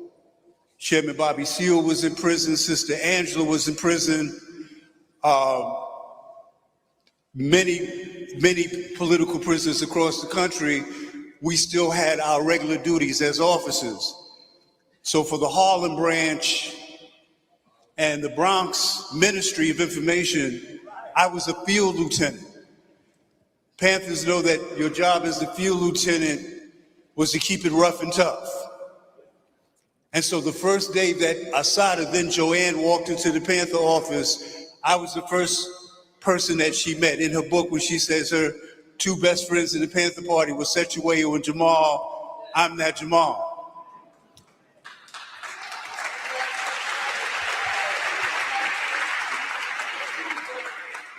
I had doubts about my sister. She would miss political education class. She would actually take some papers out to sell some Panther papers because we all had, and lose the damn papers. But my job was to keep it rough, so I put her on suspension. She came back. Then she would oversleep for the breakfast program. Panthers, y'all know how little sleep we had. So making that breakfast program early in the morning was rough with only 4 hours sleep. And then getting ready to wash up. And by the way, we didn't have special Panther condos. We lived in those same tenements we were organizing. So the water was cold, there was no heat. So that we could get there and feed the kids. She would oversleep and miss the breakfast program. So I said, sister, this is last chance. You got to do breakfast program for a month. She did it and became so dedicated, she became the coordinator of the breakfast programs.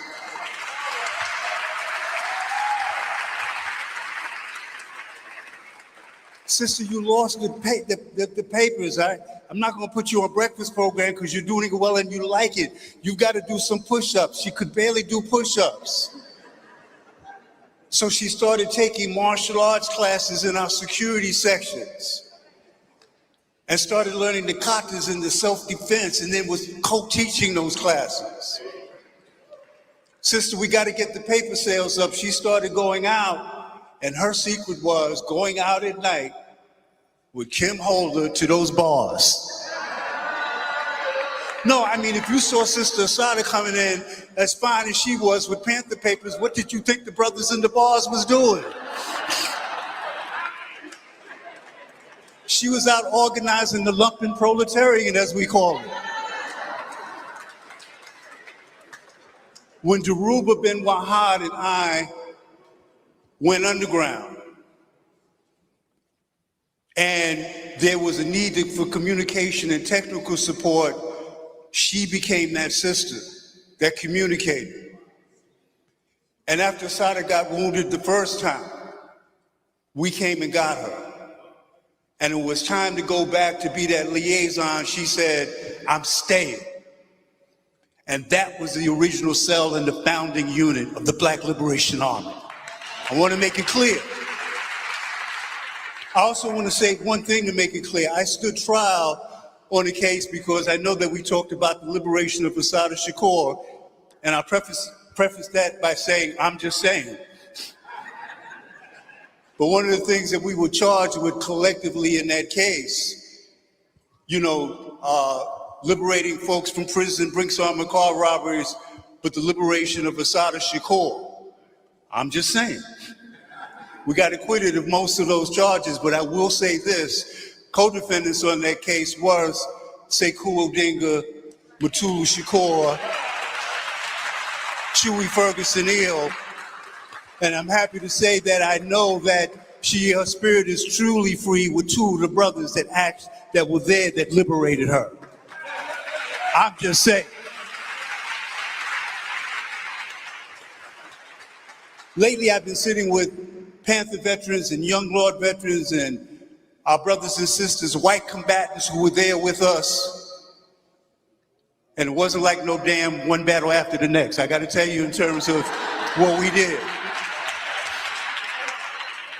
And we've been talking about all the joy that we had and how much it was. And when we were underground, it wasn't just, oh God, this is the plans, we building bombs, we doing this. We cook, we dance. I'm telling you, you've got to picture Assata and Dhoruba and a couple of other BLA soldiers playing music and doing our karaoke version of Gladys Knight and the Pips. There was joy and laughter because we knew we were on the right side of history. And so if you ask any member of the Black Panther Party what we were taught to believe above all other things, and I guarantee you this, they will say, we were taught to have an undying love for the people. Assata Shakur had an undying love for the people, and so it turned her mistakes into excellence. It turned her mistakes into pure focus. It turned those missed political education classes for her becoming a revolutionary theorist and intellectual people's giant. So when we see the young people, or we see brothers and sisters who are broken, or we see brothers and sisters who are only halfway there, remember that, the growth. It's the growth of that sister I'm celebrating today. For those of us that were there with us, from someone that we wondered if it would make it to someone that we idolized and looked up to. And so for our young people that are about to perform, for the Panther Cubs who are in the house, and the Block Cubs and the movement children, and those kids in the street that we think are not listening, speak to them anyway. Love them anyway. Teach them anyway. Plant those seeds, like Tupac Shakur said, so that they can be the rose that grew from concrete. And with that, brothers and sisters, I present Impact Repertory Theater, a group co-founded by my wife, Joyce Joseph, and myself, who are artists and activists. And I say to Impact, what is Impact? It's not a game. What is Impact? It's not a game. How come it's not a game? Because what we do now matters forever. Because what? Because what we do now matters forever. And how long is forever? Forever and ever and ever. Wait a minute, we're not done. The I stands for inspiration. M. Motivation. P. Preparation. A. Activism. C. Commitment. T. Teamwork. And our credo is? We are youth activists who view the creative arts and leadership training as a way to develop ourselves to change the world in a positive way. We believe that we must be the message that we bring through hard work, focus, discipline, unity, and the principles of SOS. Safe space, outstanding effort, and service to our family, friends, and community.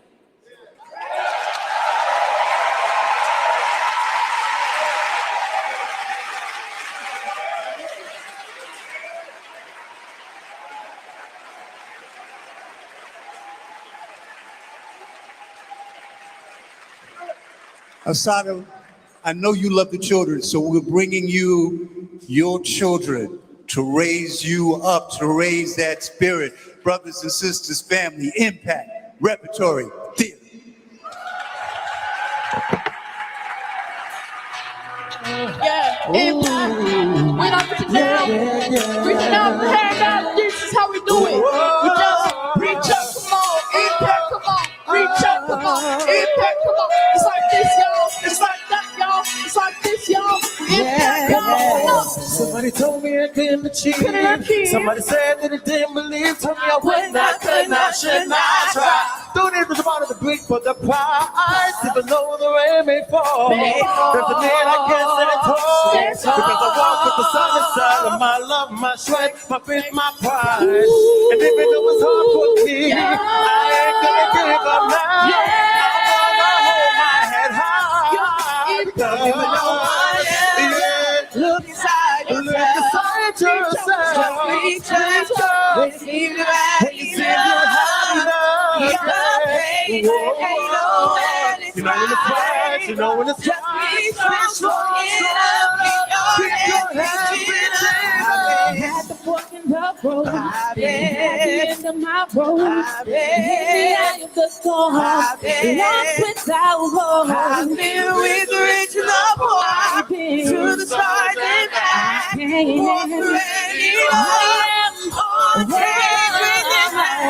If I know what that is. Oh yeah.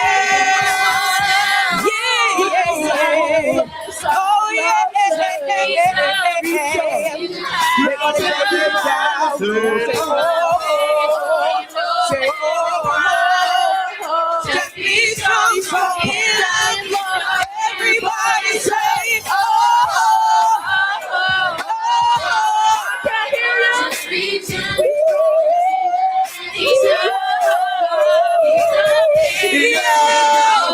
You know it's right. You know it's right. Be strong. Keep it going. Reach it up.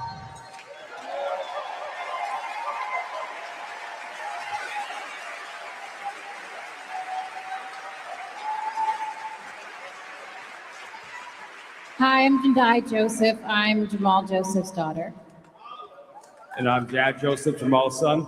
Somos Cubanos, Viva Cuba. We're also Impact alum and proud Panther Cubs. Tonight, with the young people, we are going to perform a selection of Assata's poetry. This is the tradition. Carry it on now. Carry it on. Carry it on now. Carry on the tradition. There were Black people who, since the childhood of time, who carried it on the tradition. We hid in the bush when the slave masters came holding spear, and when the moment was right, leaped out and lanced the lifeblood of our would-be masters. We carried it on. On slave ships, hurling ourselves into oceans, slitting the throats of our captors, we took their whips and their ships. Blood flowed in the Atlantic. It was not all ours. We carried it on. When you can't carry on, fed Missy arsenic apple pies, stole the axes from the shed, went and chopped off Master's head. We ran, we fought, we organized an underground railroad. In tales told to children, in chants and poems and blues songs and saxophone screams, we carried it on. In classrooms, in churches, in courtrooms, in prison, we carried it on. You just wait. I said I feel In cities and praise, in heartbreaks and dying, pitting rocks against rifles, we carried it on.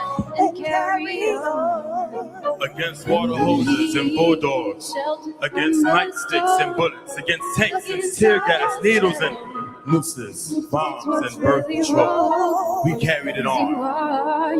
Through the lies and the sunouts, the mistakes and the madness, through pain and hunger and frustration, we carry it on. South by San Juan, Mozambique, Mississippi, Brazil, and Boston, we carried it on. Carried on the tradition. A strong, black, proud tradition. Pass it on to the children. Pass it down. Carry it on. Carry it on now. Carry it on to freedom. And carry on. Even when things get rough, even when life gets tough, you will see the rays of sunlight shining through your day. And if you lose your way, and in the darkest night, I'm gonna be right here to help you find the light. And keep your strength and carry on, it'll be okay. You just wait. I said I feel your pain, it'll be alright. Don't be ashamed, just be strong and carry on. And I know it's hard. Keep your strength and carry on, it'll be okay. You just wait. I said I feel your pain, it'll be alright. Don't be ashamed, just be strong and carry on, carry on.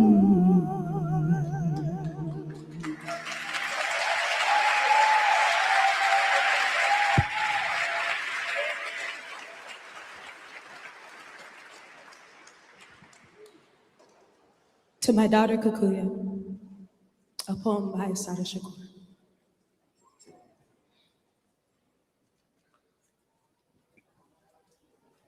I have shabby dreams for you, of some vague freedom I have never known. Baby, I don't want you hungry or thirsty or out in the cold, and I don't want the frost to kill your fruit before it ripens. I can see a sunny place, life exploding green. I can see your bright bronze skin at ease with all the flowers and the centipedes. I can hear laughter, not prompted by ridicule. I can hear words not prompted by ego, greed, or jealousy. I can see a world where hatred is replaced with love and me replaced with we. And I can see a place where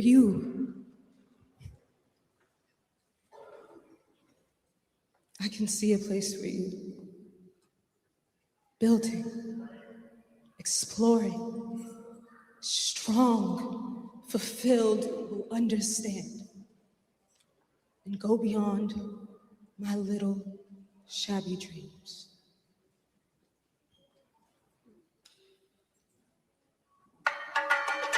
Come on. Yeah, Come on, y'all. Politis.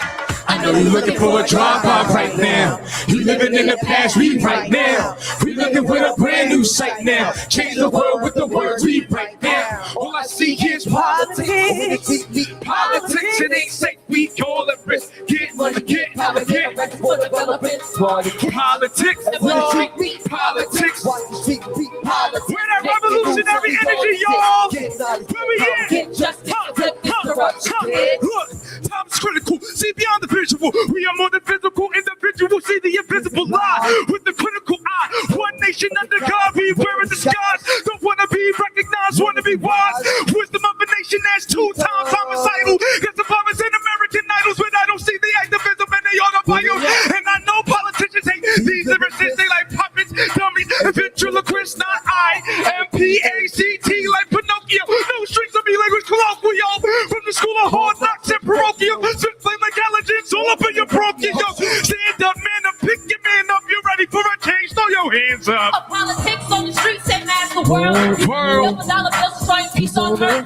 Killing by the bill, but you think deserve. You rather treat your oil like crack the street work. We on yellow alert. But my mom's is right. Needs to stand the same color as the sunlight. Is that really what oil is worth? That way, my brother, while the government be sucking the work. We the fake propaganda while some get up. As the price of oil rises and they pockets get filled. Look at the innocent children getting bobbed in the dark. They never got the little kids in the ghetto getting shot. On the block, it's printed blood. Let's sick gang mentality. Let's get rid of these thugs.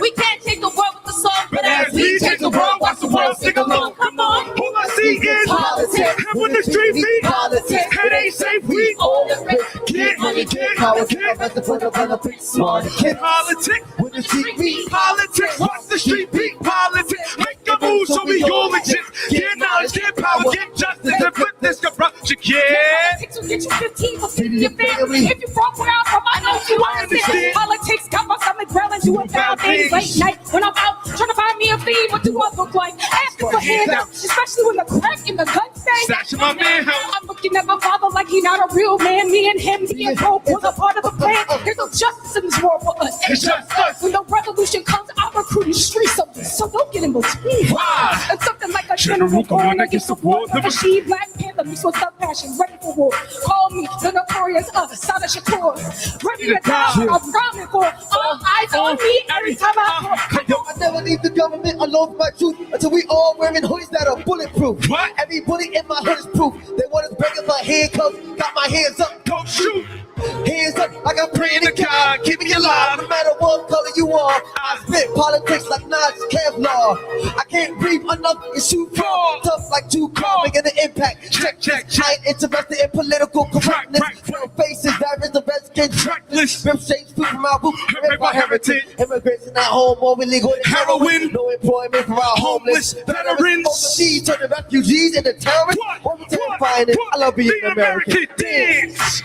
Politics in the middle street beat. Politics. Come on. Yeah. Politics. Now everybody clap your hands. Come on. Clap to this. Everybody clap to this. Come on. Clap to this. Everybody clap to this. Now keep clapping while we dance, do that dance. Rock your body, do that dance. Come on, dance, do that dance. Everybody do that dance. Come on, dance, do that dance. Everybody do that. Rock your body down. Dance, do that dance. Everybody, come on, P-A-P-A-C-T-C-T. What? P-A-P-A-C-T-C-T. What? P-A-P-A-C-T-C-T. What? P-A-C-T-C-T. If you hear the words we say it, this right here, needs radio playing. All I hear, sex, drugs, money. They don't care. All I gotta say is that they don't really care. All I see is politics. They wanna street me. Politics, it ain't safe. We all agree. Get money, get power, get arrested for developing small kids. When the street meet politics, what's the street beat? Politics, make a move so we all exist. Get knowledge, get power, get justice, and flip this corruption, kid. I know you're looking for a dropout right now. You living in the past, we right now. We looking with a brand new sight, yeah. Change the world with the words we equality.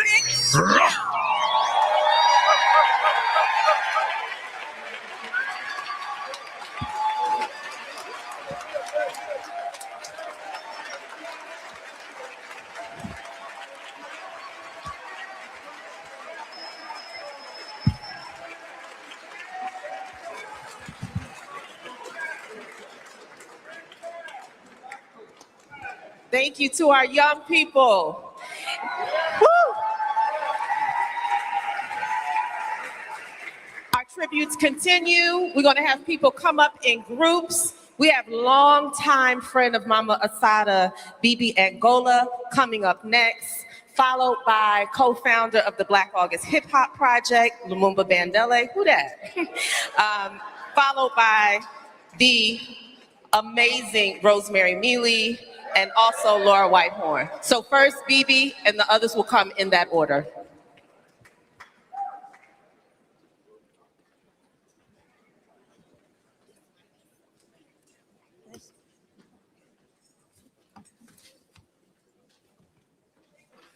Uhuru,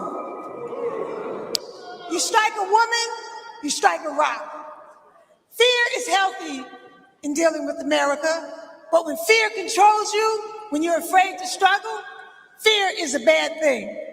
I'm more afraid of what will happen if I don't struggle than what will happen if I do. Assata Shakur. They knew she was innocent. Her only guilty verdict was of that being a freedom-loving sister. that we affectionately call sister love. Assata was cut from the cloth of the good deed tree. What good deed have you done with your life? Assata's good deed tree would say that she gave us hope, courage, inspiration, strength, love, and the vision that we will win. She was unwavering and knew what she stood for. Her head was held high, and unapologetically, she believed that, quote, a ship steered by tired seasick sailors can still be guided home to port, unquote. She is now our modern day Harriet Tubman, Sojourner Truth, and Queen Nzinga. I could hardly believe that such a beautiful sister and dedicated as she was existed. I went from a BA degree to a PhD upon meeting her in my first encounter. I met Assata over 50 years ago, back in the 1970s. Whether I was working on the New Jersey Turnpike case, helping her pick jurors, or working on the Sundiata Acoli and Assata Shakur Defense Committee, I could not think of a better way to spend my young life than to help sound the alarm that she was calling for. I was 21 and Assata was just 25 years old herself. She was such a down-to-earth sister and appreciated everything.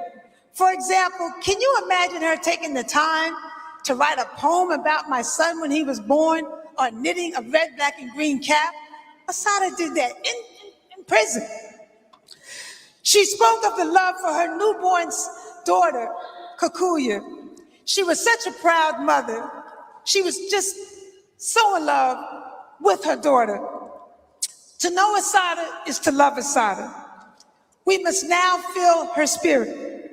This sister and other freedom fighters would often ask, how do you dispute that children need food in the morning before going to school?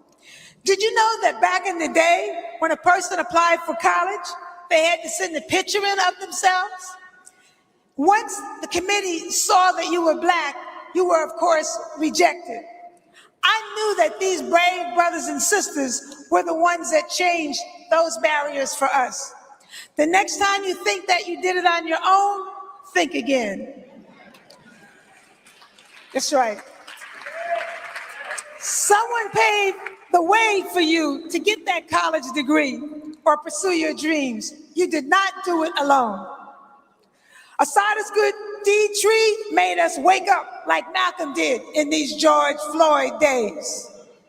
We have gone from slogans like free the land, keep hope alive, we shall overcome, power to the people by any means necessary, yes we can, Black Lives Matter, and on and on and on, all leading to the same thing. We will not let our truth evaporate. We will not let our movement evaporate. Assata's legacy will live on. And yes, we will defeat this democracy. That is Assata's good deed tree. Thank you.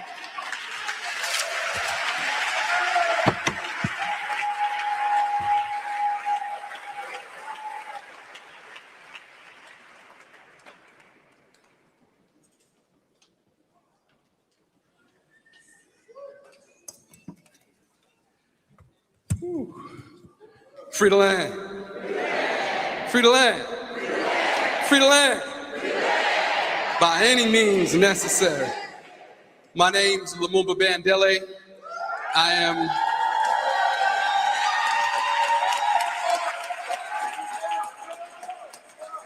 I got a dope backup crew here, y'all. I'm joined by representatives who helped to make the Black August Hip Hop Project what it was. Common, Dream Hampton, Medone Wanwoson, Monifa Bandele, and a number of other people. I was told to keep my remarks brief, so I will. To Kikuya, Kedar, and family, we continue to extend our love and support.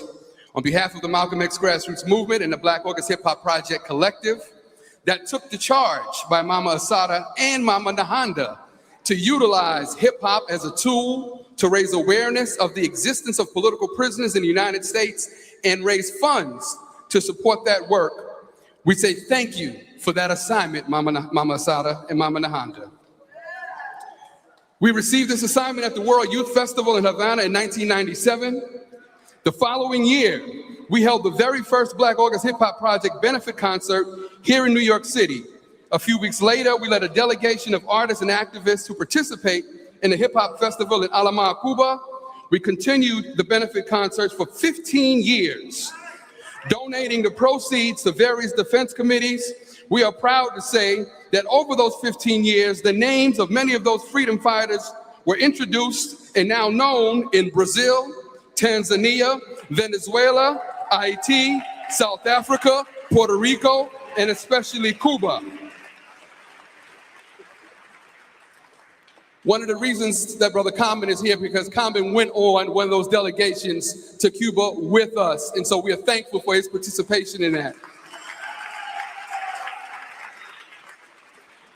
More importantly, many of the incarcerated freedom fighters Mama Assata named in her charge to us are now free, with many sitting here among us today. They were asked to stand. I'm going to ask us to do the opposite.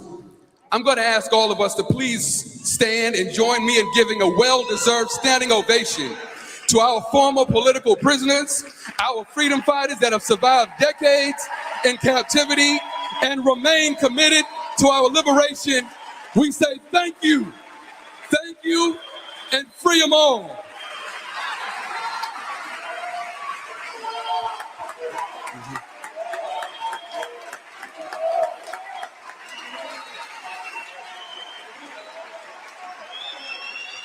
That's right. And a special thank you to Baba Sundiata. A special thank you to Baba Sundiata. With the baseball cap. Mama Assata, you gave us a clear charge, and we are not done yet. We remain committed to bringing home the remaining BPP BLA political prisoners. Family, I invite you to join us in this charge by recommitting ourselves to this work in her memory. More than our words, symbolic gestures, and righteous anger, may our actions be the most fitting tribute to Mama Assata. May we carry the lessons of her life and liberation with us always. Let us move with the courage, strategy, discipline, love, and commitment to achieving our collective and full liberation.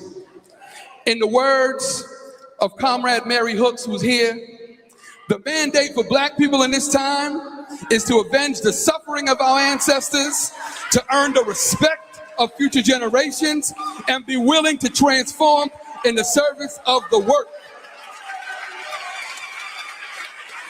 Yes, indeed, Mama Assata, we will carry it on. We will carry it on. Free the land, y'all.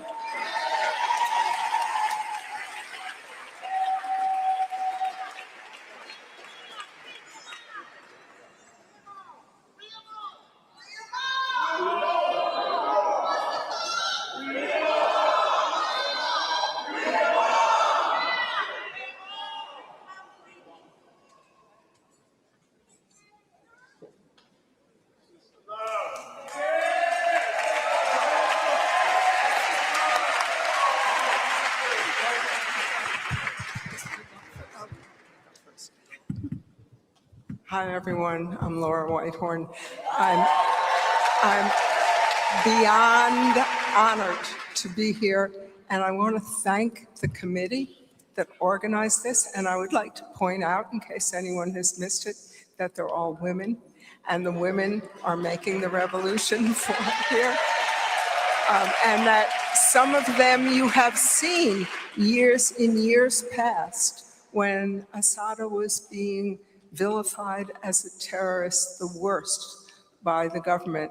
There was an event that Monifa and other women and Dara did in New York where they organized women to support Assata Shakur and understand who she was. So I only want to say a couple of things. First of all, I want to say that Assata had a great sense of humor. And I don't think that's been mentioned tonight. And I think it's really important because it comes from the same love. The second thing I want to say is I wore this shirt which is Assata Shakur is welcome here for a reason, which is to let everyone know that Ahmed Obfemi was the designer of that shirt. He knew that we could turn around the police terrorism against the Black community by saying, we welcome Assata. So I just have to say a few words about the white or North American anti-imperialist movement that was part of the struggle to free Sundiata and Assata for many years from the beginning. And I'm really sorry that Susan Rosenberg couldn't be here with me. And I'm even more sorry that Marilyn Buck couldn't be here.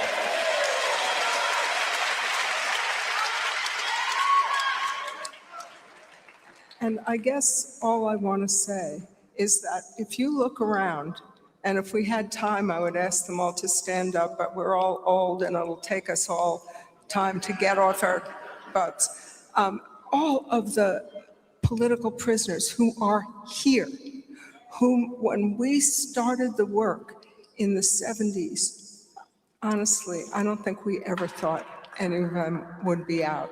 So we should celebrate that, but we should also take it as a message that as long as you stand on principle, you refuse to accept that there is any method of struggle that the government can tell you not to use and get a lot of the left to agree and say, oh, anything but armed struggle. As long as you hold that line and fight for the right of self-determination, we will get there. So I just want to say, free Palestine, keep Cuba free,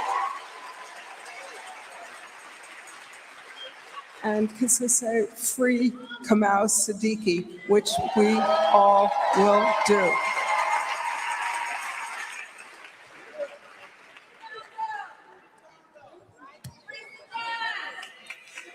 My dear Kukuya, thank you so much for allowing me to share some time with your mother. It was in 1984 our paths met in Havana.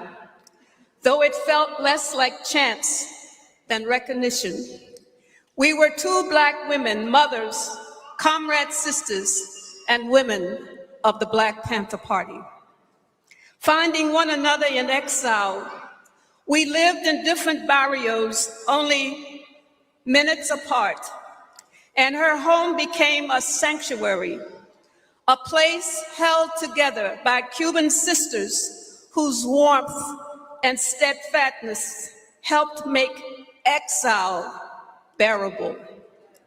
During those years, our conversations often carried us to dawn. We spoke about politics, about Malcolm, about the children that we had left to grow towards adulthood without us, and about the cost that revolutionary struggle asks of those we love. Again and again, we returned to Malcolm's force, his humanity, and the way his ideas kept moving through the world. In speaking of Malcolm, we found not only political clarity, but consolation.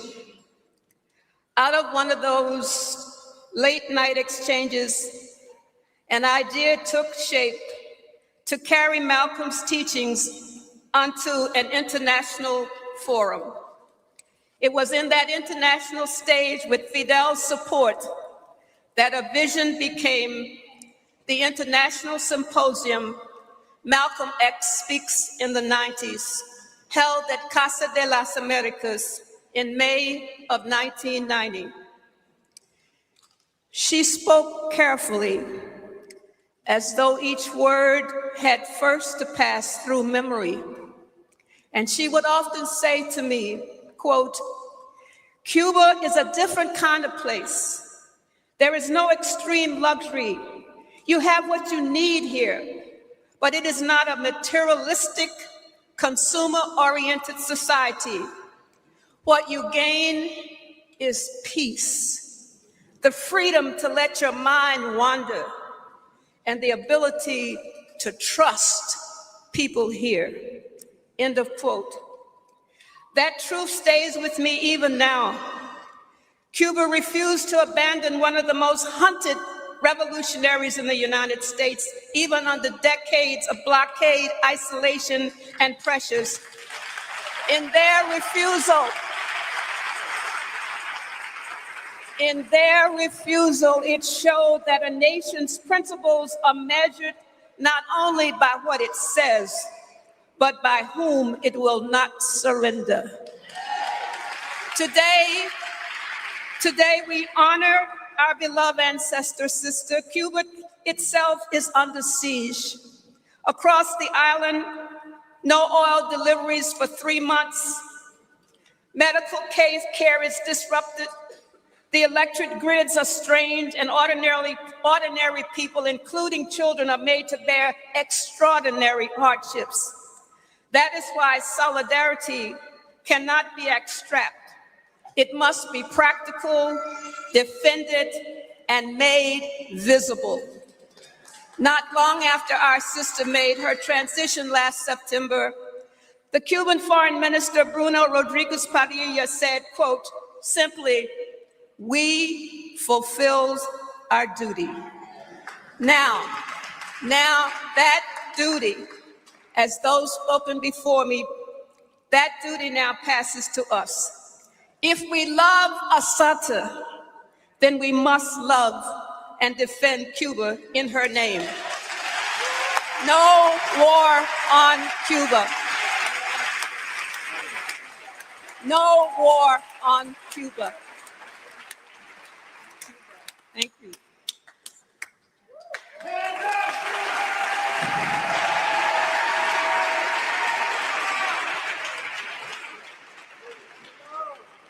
Salute to Comrade Sister Assata. The name Assata Shakur has been, for years, already become a legendary name. It represents resistance, Black freedom struggle, and indeed revolutionary solidarity, especially with the brave and principled government and people of Cuba. I say legendary because at least dozens of rappers have named her, and we shouldn't forget her best-selling book, Assata, a brilliant autobiography. The book tells of her youth in the South and coming to the North and learning about the Black radical revolutionary movements.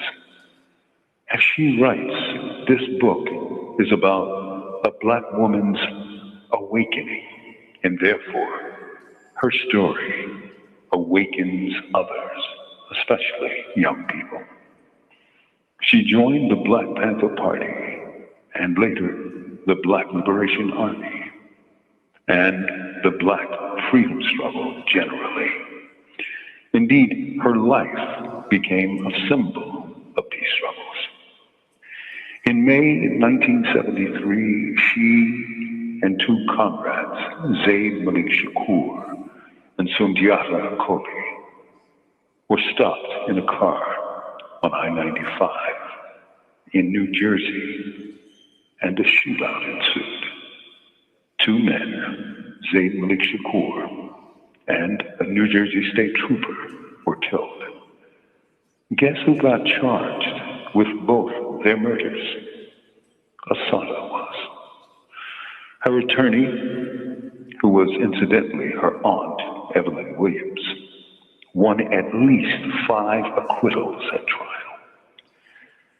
When she was finally convicted, it took an all-white jury in Middlesex County, New Jersey, which resulted in a sentence of life plus 65 years, despite her innocence.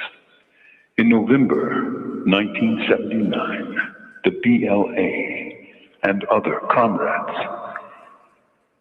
entered the prison where Assata was being held and carried her to freedom.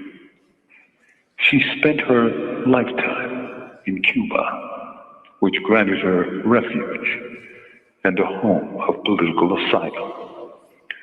Living in freedom in Cuba for over half a century meant a life of teaching English and supporting the society that boldly supported her.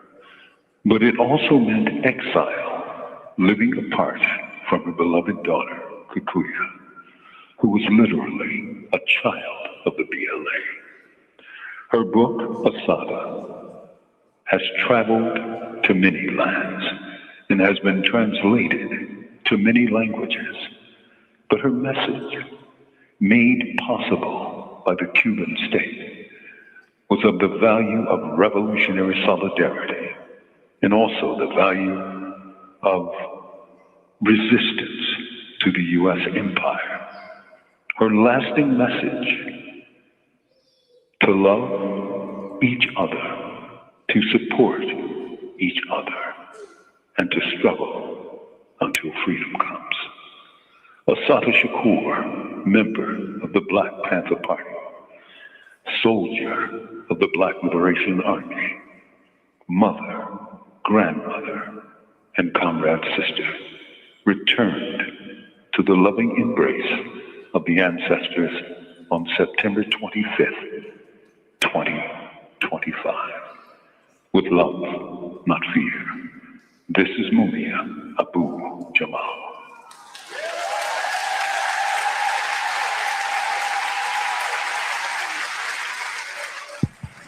What's the call? What's the call? What's the call? Free 'em all, fam. It is my great pleasure, honor. I ain't gonna fangirl, but I'm a fangirl. We're gonna bring out a child of the revolution, a sound healer, Maimuna Youssef, Mumu Fresh. Give it up for y'all for Mumu Fresh.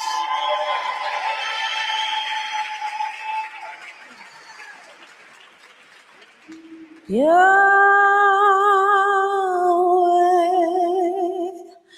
Yahweh,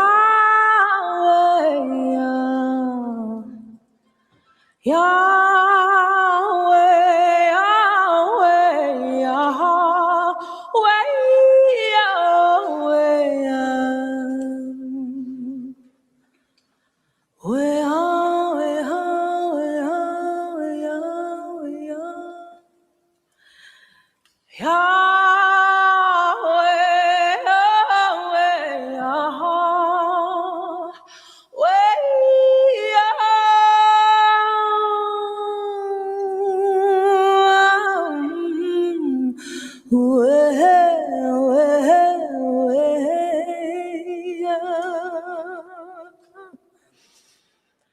Pray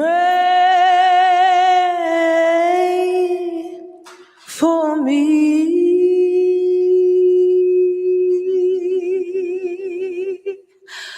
Pray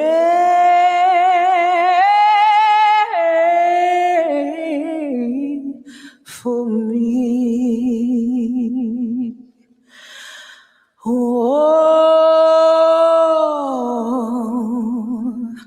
my mother prayed for me.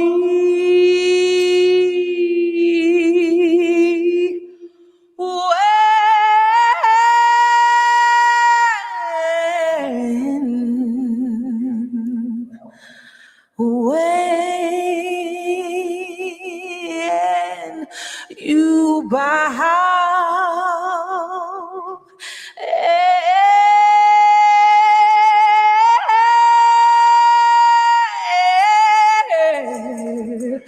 the altar,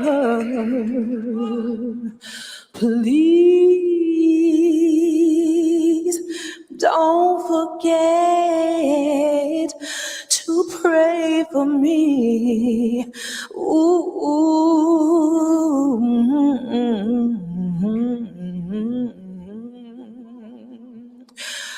Soon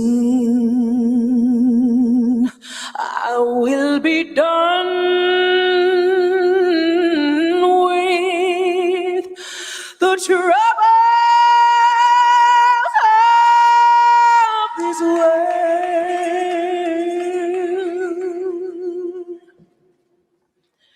troubles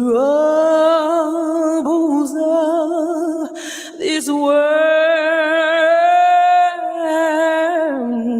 troubles of this world.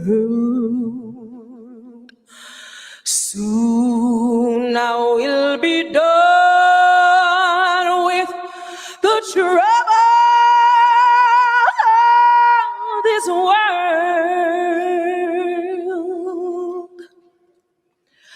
I'm going home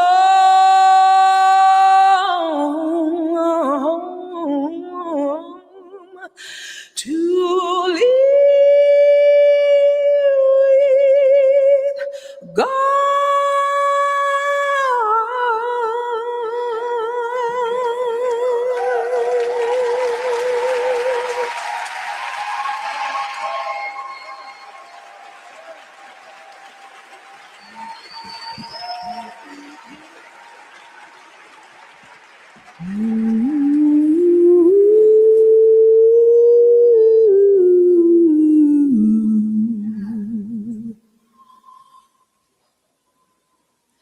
Peace will come, don't despair. Cling to truth, be aware. Peace will come, don't despair. Cling to truth, peace will come.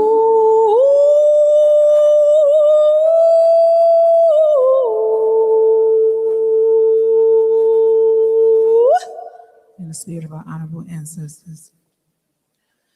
Peace will come,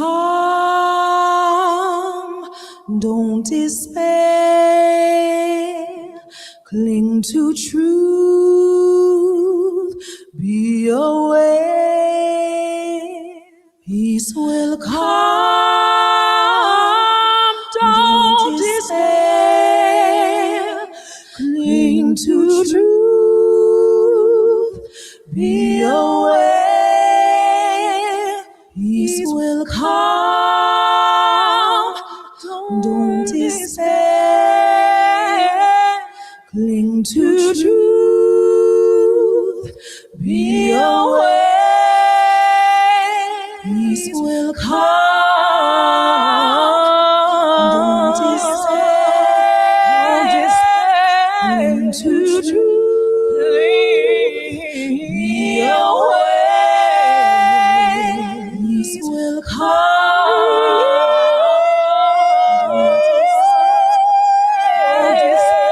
cling to truth, be aware. Peace will come.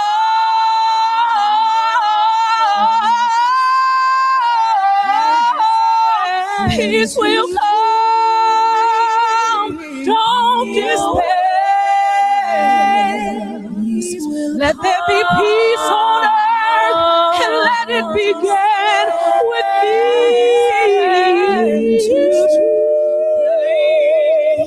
Be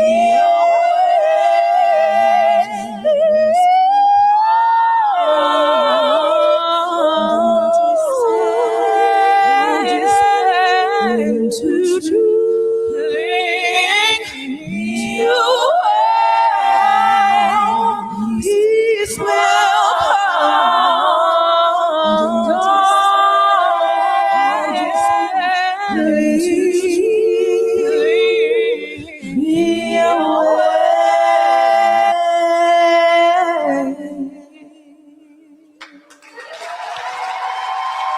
Stadium,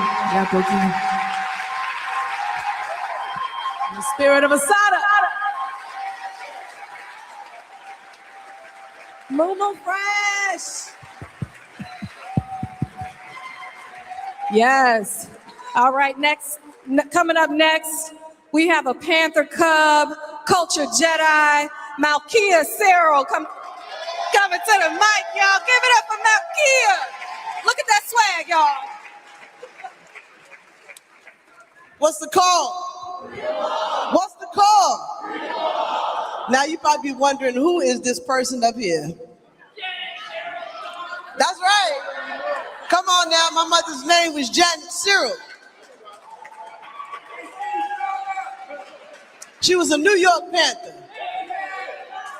My father did security he did some other things. But my mother was a New York Panther. Now I had the honor of meeting Sister Assata in the 90s in Cuba.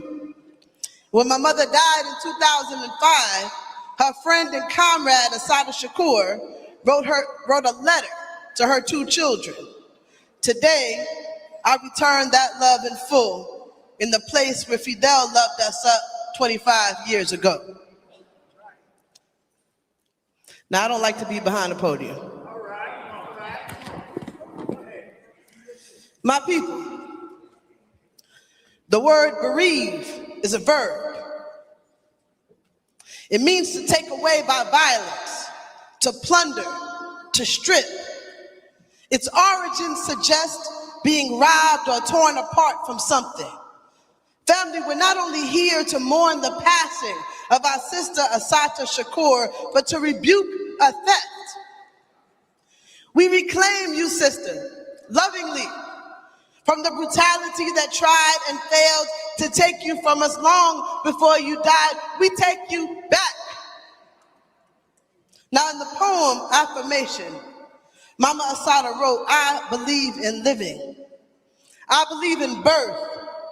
I believe in the sweat of love and in the fire of truth. And I believe that a lost ship steered by tired, seasick sailors can still be guided home to port. Let me hear you say, I believe. I believe. Now we have faced unimaginable loss, navigated generations, I'm talking about centuries, a whole economy of loss. And yet, time and time again, that loss has produced a revolutionary imagination, freedom dreams of a future yet unseen. Now, maybe that's because we understand that death is not our enemy. Imperialism is our enemy. White supremacy is our enemy. Fascism, patriarchy, and capitalism, those are our enemies, but not death. Death is simply the warm night that reminds me to fight for life. Assata said, I believe in living. Let me hear you say, I believe. I believe. Now to the Panthers, our fire starters, my parents, my aunties, my uncles, I thank you. I love you. You raised me. I come to you today shaped by these warriors, but also by their wounds, by their wisdom, by their sacrifice. I see you, Bullwhip, Jamal, Mark, Kim, Chango, Chep, Tariq, BJ, Ashanti, and yes, I don't see my uncle here, but Kamal, I say your name. Kamal, I say your name. Because I remember when you lived upstairs on the top floor with your dog, your Akita dog that had a spiral tail. Y'all remember that? That dog scared me. But the man never did. I loved him. My love was built in particular on the shoulders of Panthers like Mama Pam. I see you. My Aunt Joan, my Auntie Eni, Isla, Malika, Kathleen, Rosemary, Afeni, Sophia, Yasmin, Denise, Mama Assata, and yes, my own mother, Mama Janet. Now y'all taught us that freedom is more practice than longing. And courage is when we risk safety, dignity, and belonging for the sake of something bigger. You taught us that organizing, not talk, gets the goods. And so I organize, and so I practice. Panthers, y'all are the key architects of the heart I bleed and lead with. In particular, I lift up the women of the Black Panther Party. Come on, give them some love. 2/3 of the rank and file, the sisters, who who held it down. The unsung heroes. Yes, I'm talking about the gender oppressed and the gender queer. The outsiders, the rule breakers. Y'all are the reason my generation can even be called Cubs. You assigned us the mandate of culture keepers, bearers of your legacy, and we are here to what? Carry it on. We gonna carry it on. We gonna carry it on. We gonna carry it on. We gonna carry it on. Ashe, yes we are. Yes we are. Your work is the reason that we Cubs are both progeny and prophecy. The reason we might be heart-wrenched, but will never, ever be broken. Ashe, ashe, ashe.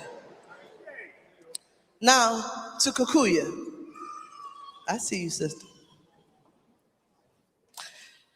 My family, you reminded me about how my mother helped you get a job or looked at your resume or something. Both those things. Yeah, she was always looking at people's resumes. Let me tell you something. It's hard to share your mother with a movement, ain't it? Yeah.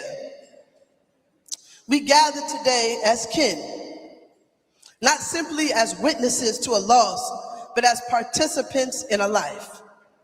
Assata wasn't only the mother of a movement, she was somebody's comrade, somebody's sister, somebody's daughter, and yes, somebody's mother, yours.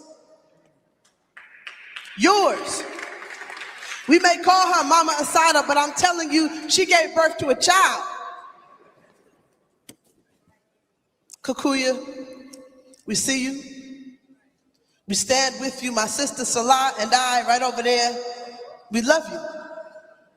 As Panther Cubs, we know the unique, specific, and haunting pain of a childhood where the state's war on your parents becomes a primary shaper of your life, and absence becomes what is most present. We see you. We hold the shared memory of my cousin over there, Kasese, playing peekaboo in a queen's courtroom with a woman named Assata. We've all been in that courtroom, or one just like it. We know the hypervigilance, the isolation of a danger you're not allowed to talk about, that feeling of constant scrutiny, wondering whether our pains or our works will ever measure up. Somebody knows what I'm talking about. We know that your mother was a maroon woman who refused the terms of slavery, but also that she was a grandmother in exile from her grandchild. Kikuya, we hold you in a love that crosses all borders, that moves through all time, that is never ending. We hold you with an insight that only the children of radicals, stateless and bombarded can. The poet Adrian Rich wrote, "I am bombarded and yet I stand." Kikuya, may we stand with you, and may my mother receive yours in the next life. Ashe.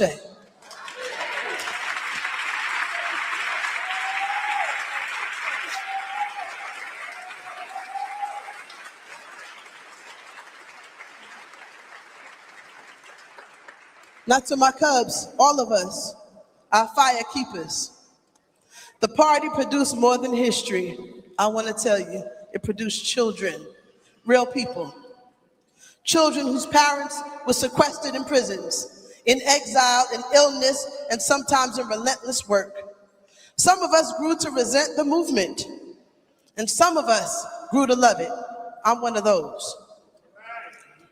Sometimes grudgingly, sometimes skeptically, but always unyieldingly. I love it. Who does a Panther Cub grow up to be? I'll tell you. We're more than the echo of an unrealized revolution. We are its voice in perpetuity. We are its hands. We are that revolution's morning song. We are the reverberation of the Toy in South Africa, the revolt of the landless in Brazil, the grief-stricken cry of the Palestinian, the rebellion of children in the Congo. We are Panther love expressed, pressed out, made known, revealed. We are your greatest revelation, and we carry Assata's voice in our voice. She said, I believe in living. Let me hear you say, I believe. Who does a Panther Cub grow up to be? Someone who stands with all of the dead and all of the living, who wields grief as both sword and shield. To be a Cub is to know the state can take your parents, they can take your childhood, but they can never take your spirit. Toni Morrison wrote, "A reasonable person adjusts to the environment. An unreasonable person does not. All progress, therefore, depends on the unreasonable. We are children of the unreasonable, and I have friends everywhere." To our children, the torch bearers, the grandchildren of the party, you are now the sacred guardians of Assata's legacy. There is no universe in which this world is not your fight. No time in which your freedom does not depend on the freedom of all oppressed people everywhere, whether they are in Yemen or Iraq or Lebanon and South Africa or right here on the border of the United States. A researcher, Claudia Rankine, surmised that the condition of Black life is one of mourning. I want to apologize to you, to the grandchildren. I'm sorry that our revolution wasn't able to prevent the catastrophic conditions and losses that you now face. But let me tell you that what paves the way for mass loss also paves the way for mass movements. Our grief is a portal to everyone's future, a grief that Miriam Kaba says can radicalize rather than lead us to despair. Ashe. A grief that devotes every cell in our bodies to cultivate freedom rather than capitulate to fear. Now, Mama Assata wrote to us from prison in 1973, and she said, Black people must learn by struggling. We must learn how to struggle by struggling. We must learn by our mistakes. My people, struggle can return us to ourselves. It can lay the path for our freedom. It can restore our safety, our belonging, our dignity, but only to the degree that we can contend with its material dialectic. Let me say it differently. Let me say it more simply, yes? Struggle changes the world, but it also changes you. It is done by walking. We make the road that way.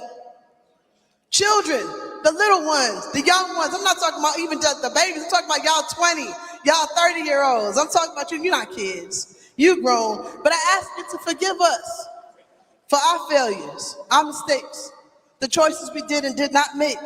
And I ask, can you forgive the 7 generations of liberation movements before us and the 7 generations after us, celebrating our efforts of experimentation in the highest order. Can you do that for me? Remember this, our contradictions do not void our rights. Our transgressions have never voided our inherent innocence. If we are going to do what James Baldwin called us to do and remake the world over, we have to treat liberation as a habit of persistence, not the product of inspiration. We have to learn from those who paid the ultimate price for making the world over, to the brilliant, the disciplined and courageous hands that liberated Assata Shakur from Clinton Correctional Facility, and to all Black political prisoners, we love you. We owe the soldiers of the Black Liberation Army and its allies our fierce and uncompromising gratitude. Just as General Harriet Tubman mapped the swamps and braved the bayonets to steal Black life back from the plantation, those who freed Assata understood a fundamental truth. When the law itself is illegal, breaking the cage is the highest form of order.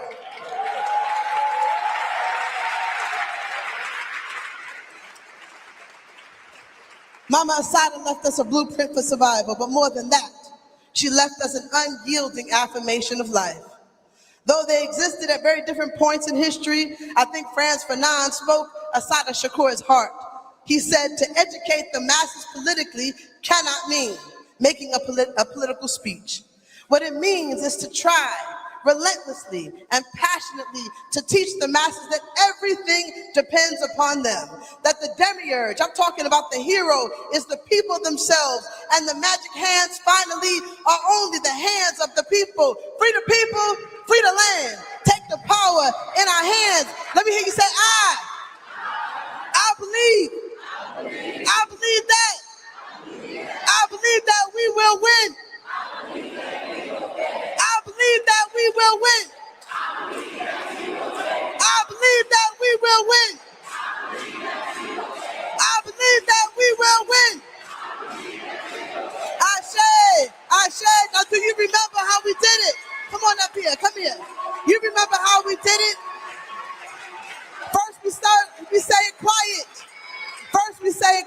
gonna stand up for me real quick. If you can, stand for me. If you can, stand up for me. And we say it like this. It is our duty to fight for our freedom.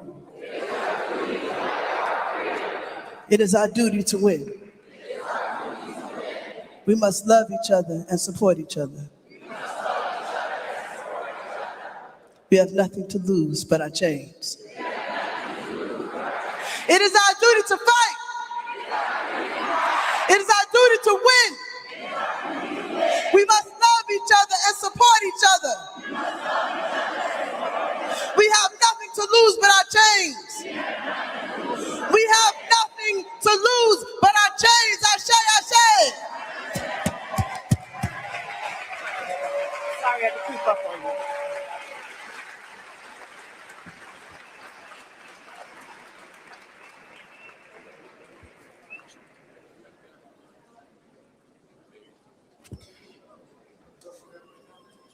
How y'all feel?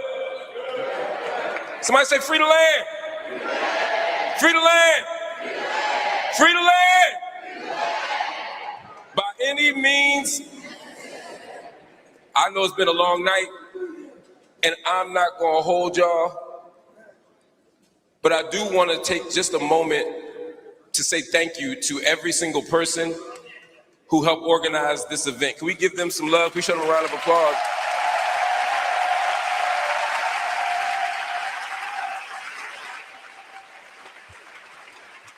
There are a lot of activists in this room. There's a lot of organizers in this room, and you all know how much work it takes to make an event like this happen. For you all to show up here, for me to show up here, for all of us to show up here, it took not weeks, not months, but almost a year of planning, of organizing, of sacrificing, of meetings, of donations, of sacrificing time, of sacrificing family time, of sacrificing personal time, of taking political risks, all to make sure that we honor the life and the legacy of Mama Assata the way that we have this evening. And it has been a beautiful evening, has it not?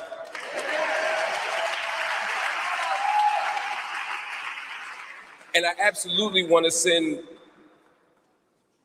love to all the political prisoners, as we've done all night, but we gotta do it one more time, to all the political prisoners who paid a price for this work to be done.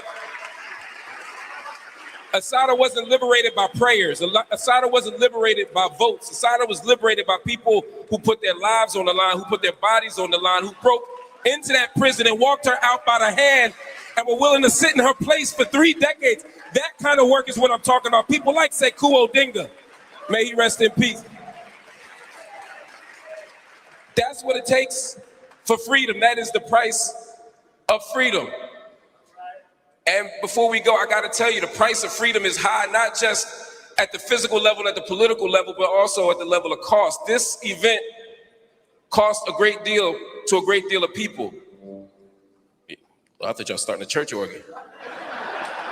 Because that's what I'm about to do. We need your donations. Wow.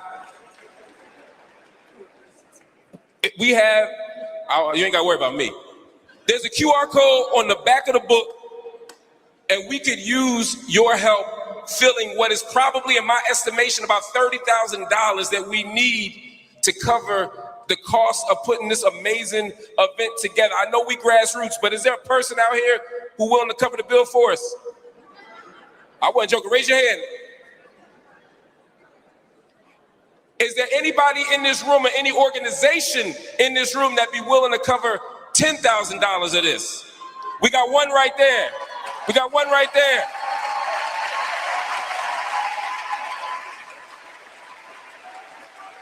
That's right. Y'all can hook up, y'all can group behind it, y'all can connect.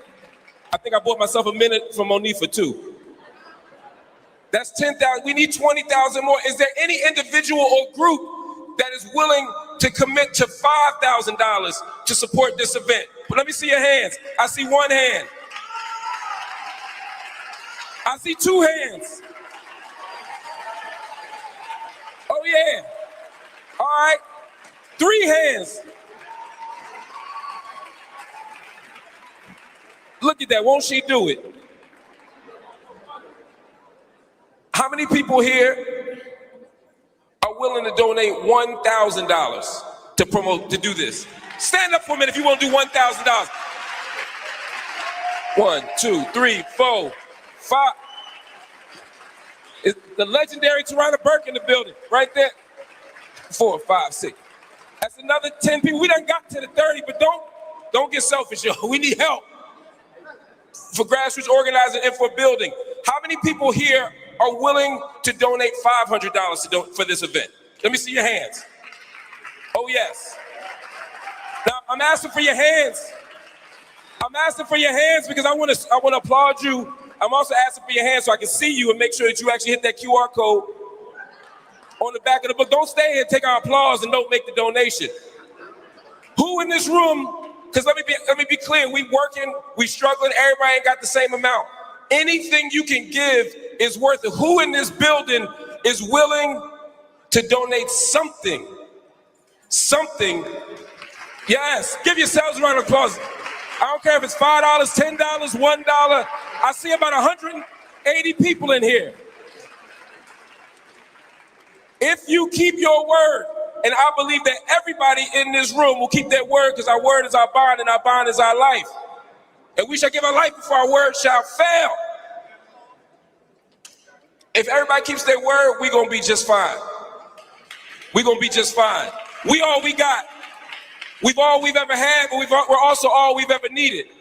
We're going to get free. Lastly, to the family of Mama Assata, I know that we all lost our hero. We all lost a legend. We all lost our mentor, either in real life or through the book. We all lost somebody who meant so much to us, but you all lost your family. You lost your blood. You lost your dear mother. And we all send you our deepest love, our deepest condolences. And the love in this room won't just stay in this room. We were with you. We will support you. We are here for you forever. Please know that. All right, y'all. It's been a long night. I'm going to leave y'all alone, but I want to say thank you. And one more time, can we say free the land? Free the land? Free the land? By any? Now let's show some love to a brother who has always been here for us. He don't never worry about the politics of it. He don't never worry about the bad press. He don't never worry about what nobody else say. He loved Assata. He loves his people. He makes music for the people. He makes art for the people. He sacrifices for the people because he is the people. Come to your feet and show some love for our brother. Come in!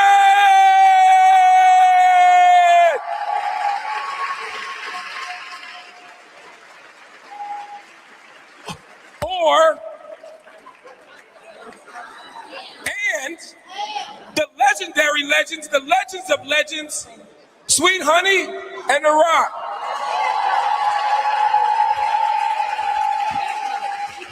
Oh my God, did I say it? Let me get off the We pray that you leave in the spirit of encouragement to carry on for however long it takes.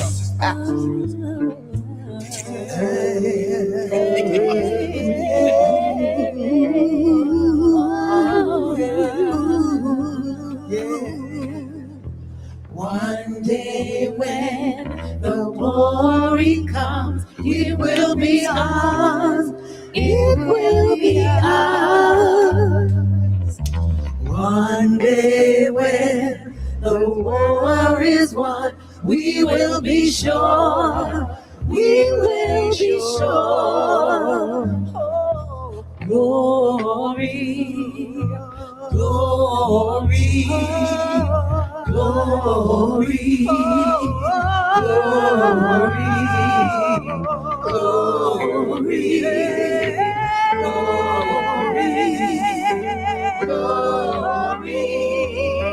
glory. When the glory comes, it will be ours. It'll be ours. Oh, one day when the war is won, we will be sure. We will be sure. Oh, glory, glory. Oh, glory, glory.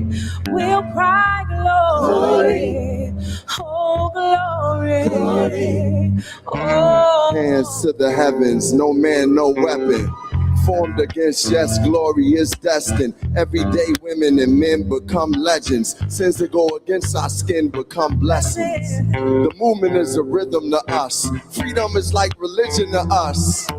Justice is juxtaposition in us. Justice for all just ain't specific enough. One son died, the spirit is revisiting us. True and living in us. Resistance is us. That's why Rosa sat on the bus. That's why we walk through Ferguson with our hands up. When it go down, we woman and man up. They say stay down and we stand up. Shots, we on the ground, the camera panned up. King pointed to the mountaintop and we ran up. One day, when the glory comes, it'll be ours. It's ours. It'll be ours. Freedom is ours. Oh, one day, when the war is won, when the war is won, we will be sure. We will be sure. Oh, glory. Let the ancestors sing. Glory. We sing for joy. Glory. Sing for joy. Glory. Sing for freedom. Victory is won. And when it's all done, we'll cry glory. Yeah, we'll cry glory. We'll cry glory. We'll cry. Yes. Selma's now for every man, woman, and child. Even Jesus got his crown in front of a crowd. They march with the torch, we gon' run with it now. Never look back, we done gone hundreds of miles. Dark roads, heroes, to become a hero. Facing the League of Justice, his power was the people. Enemy is lethal, a king became regal. Saw the face of Jim Crow under a bald ego. The biggest weapon is to stay peaceful. We sing, our music is the cuts that we bleed through. Somewhere in a dream he had an epiphany. Now we right the wrongs in history. No one can win a war individually. It takes the wisdom of the elders. Young people's energy. Welcome to the story we call victory. The coming of the Lord, my eyes have seen the glory. One day when the glory comes, it will be ours. It's ours. It will be ours. It's ours. One day when yes. the glory is Sweet honey and the rock. So sure. Tell them about glory. Tell them about glory. To God be the glory. I see glory. Ladies and gentlemen, man, woman, and child. To God be the glory. Cry glory. We'll cry glory. Sweet honey and the rock, Moo Fresh. We do this in honor of all the freedom fighters. All of you who are here, our ancestors, those who lived and fought, died, planned, strategized, fed our children. We thank you, we salute you, we honor you, we hold you high. And we will carry on the spirit as you continue through us, through our children. Thank you, Kikuya. Yes. Thank you, Assata. Thank you, Assata. Yes.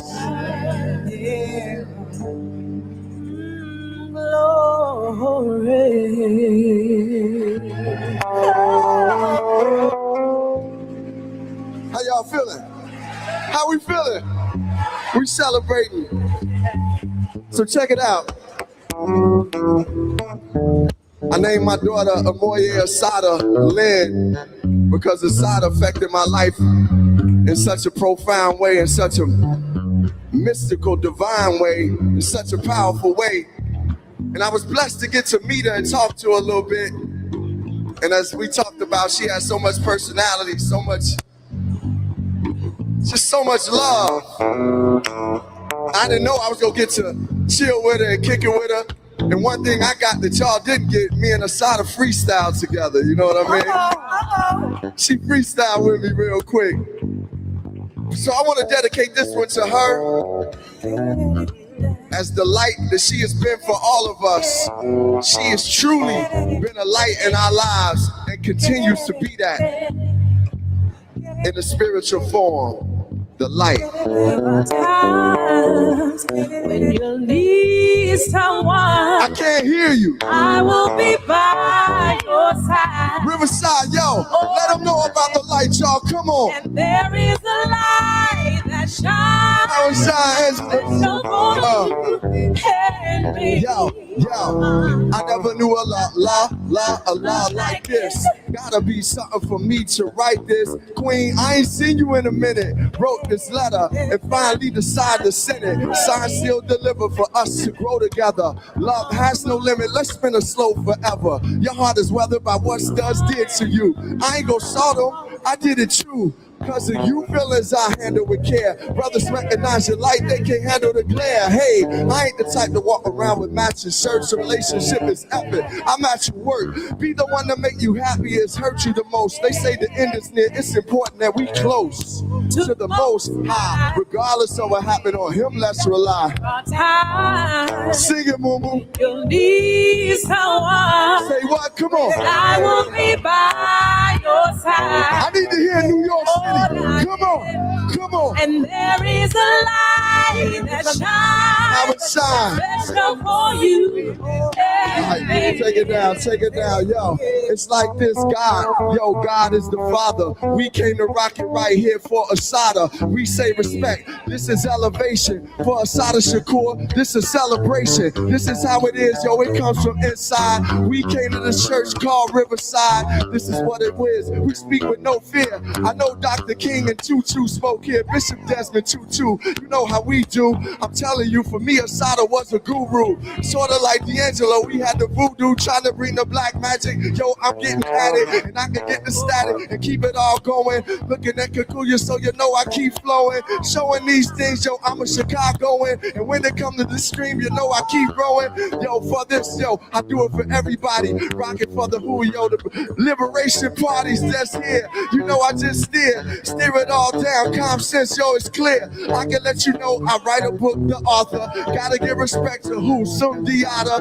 Yeah, he's there, yo, he did his thing. Common sense, yo, shout out Moo, yo, the queen. This is how it be. Never will I stall. See my man talking, yo, his name is Jamal. He's a Panther that came early in the days. Sorta like Frankie Beverly, been through the maze. Back and forth, I just going off. The brother common sense like Roberta Flack, I kill him soft. Kadar, yo, you know how it is. The brother Constance gave respect to the biz marquee, the way I rock the party like the Black Panther, you can understand. I got an answer to not everything, but I just bring a dream. A dream sort of like who? Dr. King. And he can keep dreaming and dreaming on and on. When it comes to this, to the spiritual form, we feel a side of spirit, just like these lyrics. So if you come close to, you can come near it. And you know how it is, yo. You can be the bravest. I gotta say the bravest is who? Angela Davis. She did her thing cause she's the queen. We on the scene and everything is serene. And then it come to this, yo, now we all blessed. Gotta give it up to my girl Moo Fresh like that, y'all. And get don't stop until the beat, y'all. Sing that hook, baby, y'all. Yeah. I will be by your side. Yeah, come on and clap your hands. Oh, darling, and there is a light that shines special for you. One more time. I need to hear y'all sing it. There are times sing it, y'all. You need someone. Drop it out. And I will be by your side. Oh, darling. Come on. You know. And there is a light that shines special for you. Come on, everybody up top. Come on, New York. Yo. Tick-a-da. You need someone. Say what? Come on. I will be by your side. Oh, darling. And there is a light that shines special for you. Yo, check it. Tick a die, tick a die, tick a tick a die, tick a die, tick a die, tick a tick a die, tick a die, tick a die, tick a tick a die. Do I tell you the rest when I see you? Peace.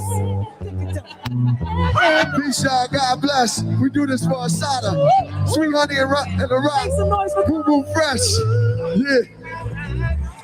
I gotta hear it. Thank y'all.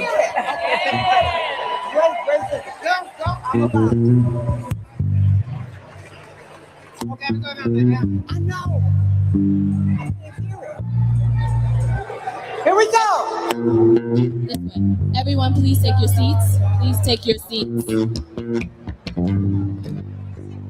Please take your seats. The program is not over. Please take your seats. Everybody, the great Ella Baker said, we who believe in freedom cannot rest until it comes. We hope you'll sing along with us. We will not bow down to racism. Oh, we will not bow down to injustice. No, we will not bow down to exploitation. I'm gonna stand. I'm gonna stand. Stand. Don't you ever obey. I just wanna play. No racism. Oh no, I ain't gonna obey. Not a bit of injustice. I ain't gonna obey exploitation. I'm gonna stand. I'm gonna stand. I'm gonna stand. I'm gonna stand.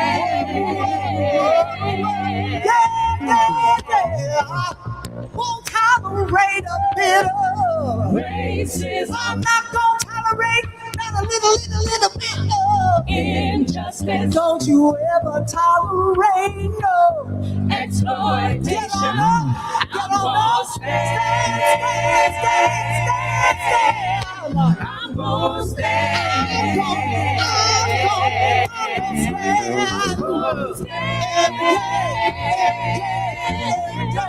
I'm gonna stand.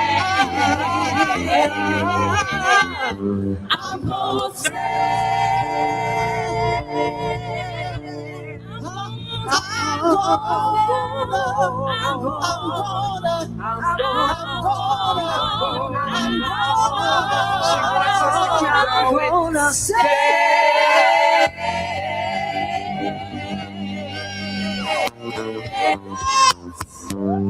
racism,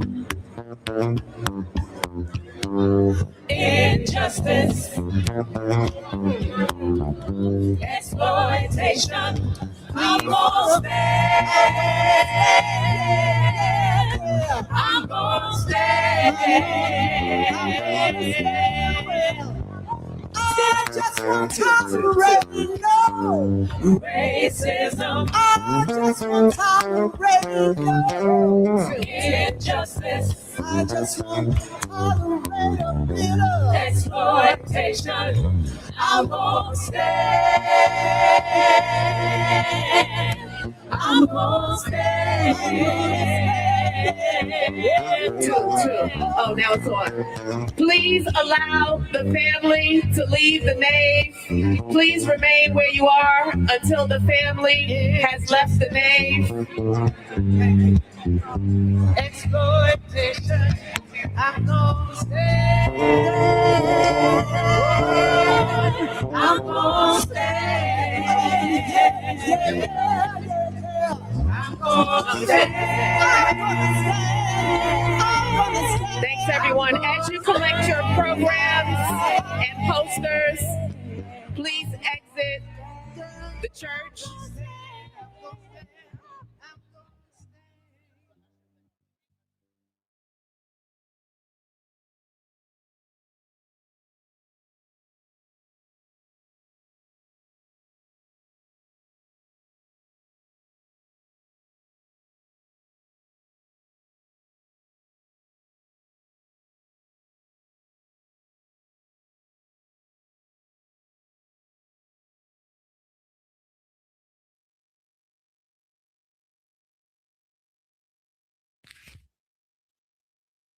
Uhuru. sisters and brothers. The first thing I want to say is that I love you.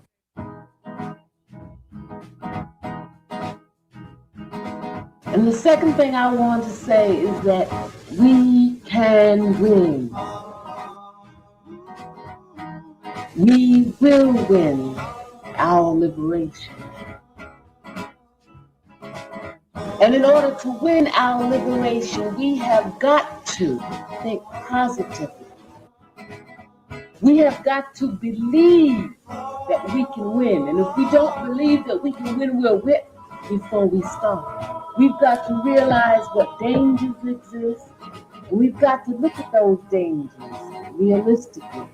We can't afford to have a subjective, distorted, irrational fear. We've got to look at the obstacles to our liberation coolly and clearly, and to develop ways to get rid of those, for us to struggle, for us to fight, for our liberation and for our nation. Sister, sister, sister, sister, sister. What's going on? What's going on? What's going on? What's going on? What's going on? What's going on? What's going on? You mean time? Right on me. What's up, man?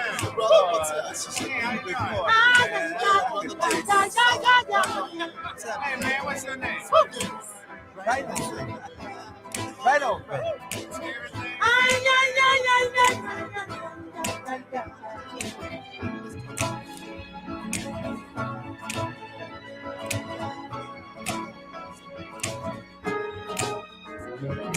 All the moment, everybody thinks we're wrong. Oh, but who they to judge us simply called out everyone. You to say my love is here today. Pick it loud, brother, and pick it sound, brother. Don't punish me with brutality, brother. Come on, talk to me, brother, so you can see, brother, what's going on? What's going on? Yeah, what's going on? What's going on? Tell me what's going on. I'll tell you what's going on. What's going on? Right on. Right on.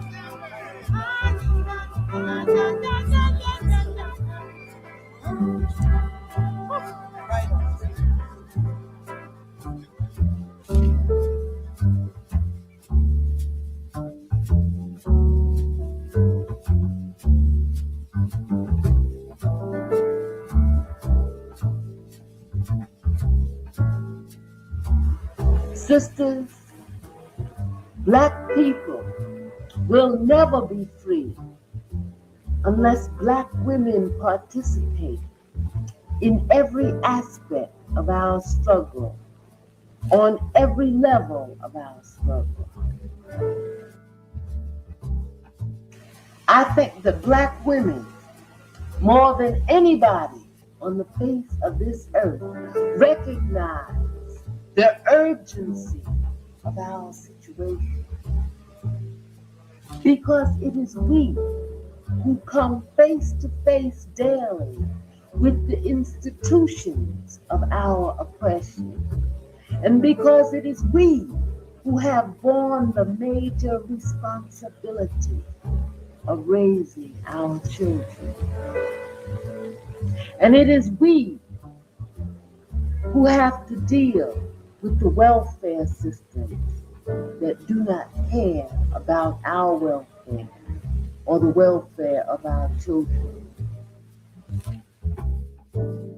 Trying times is what the world is talking about. You got confusion all over the land. And it is we who have to deal with the racist doctors and racist clinics And it is we who have to deal with the school systems that do not educate our children. It is we who have to deal with the racist teachers who teach our children to hate themselves. It is we who have seen the terrible effect of racism on our children. We who have watched our young grow too old too soon. We who have watched our children come home angry and frustrated and see them grow more bitter and more disillusioned with the passing of each day. And we have seen the sick, trapped looks on the faces of our children when they come to fully realize what it means to be Black in America.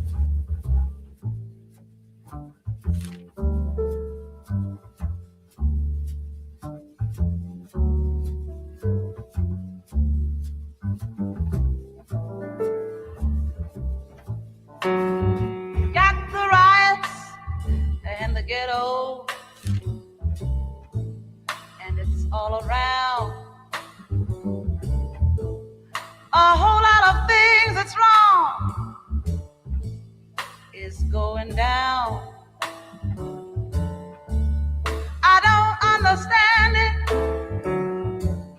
My point of view, I remember somebody said to one other, as you would have them do under you, and then folks wouldn't have to suffer.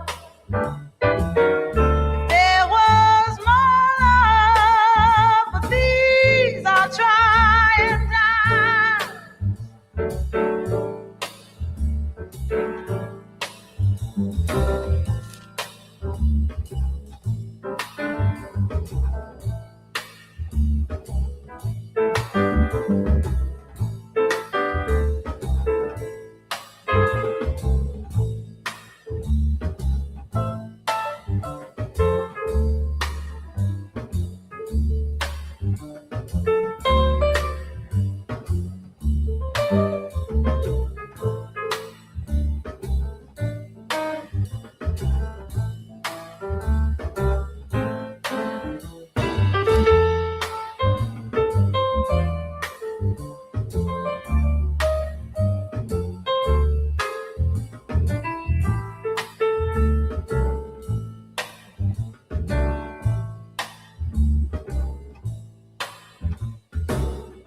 People always talking about man's inhumanity to man. But what you trying to do to make this a better land? Just pick up your paper, turn on your TV. You see a lot of demonstration for equality. But folks wouldn't have to suffer if there was more love. But these are trying times. Yeah. Trying times is what the world is talking about. You got confusion all over. Joseph Sinclair, Mark Clark, Frank Heavy Field, Fannie Lou Hamer, Fred Hampton, Bobby Hutton, George Jackson,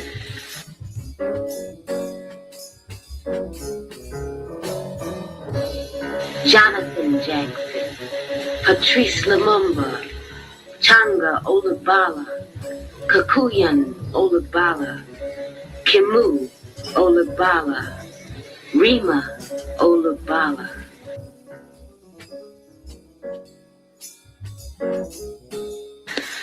Sandra Pratt, Gabriel Prosser, Harold Russell, El Haj Malik Shabazz, Zayd Malik Shakur,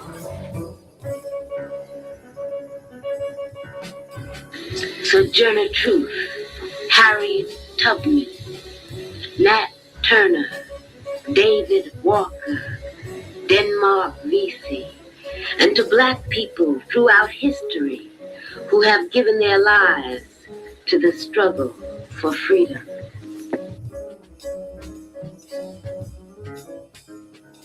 This poem is called The Tradition. Carry it on now, carry it on. Carry it on now, carry it on. Carry on the tradition. There were Black people since the childhood of time who carried it on. In Ghana and Mali and Timbuktu, we carried on the tradition.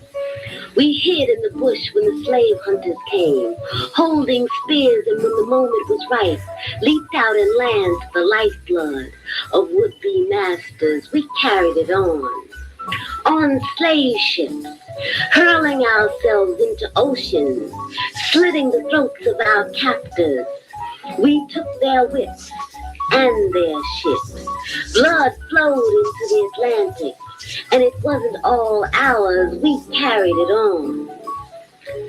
Fed Missy, arsenic, apple pies, stole the axes from the shed, went and chopped off Master's head. We ran, we fought, we organized a railroad and underground. We carried it on. In newspapers and meetings, in arguments and street fights, we carried it on.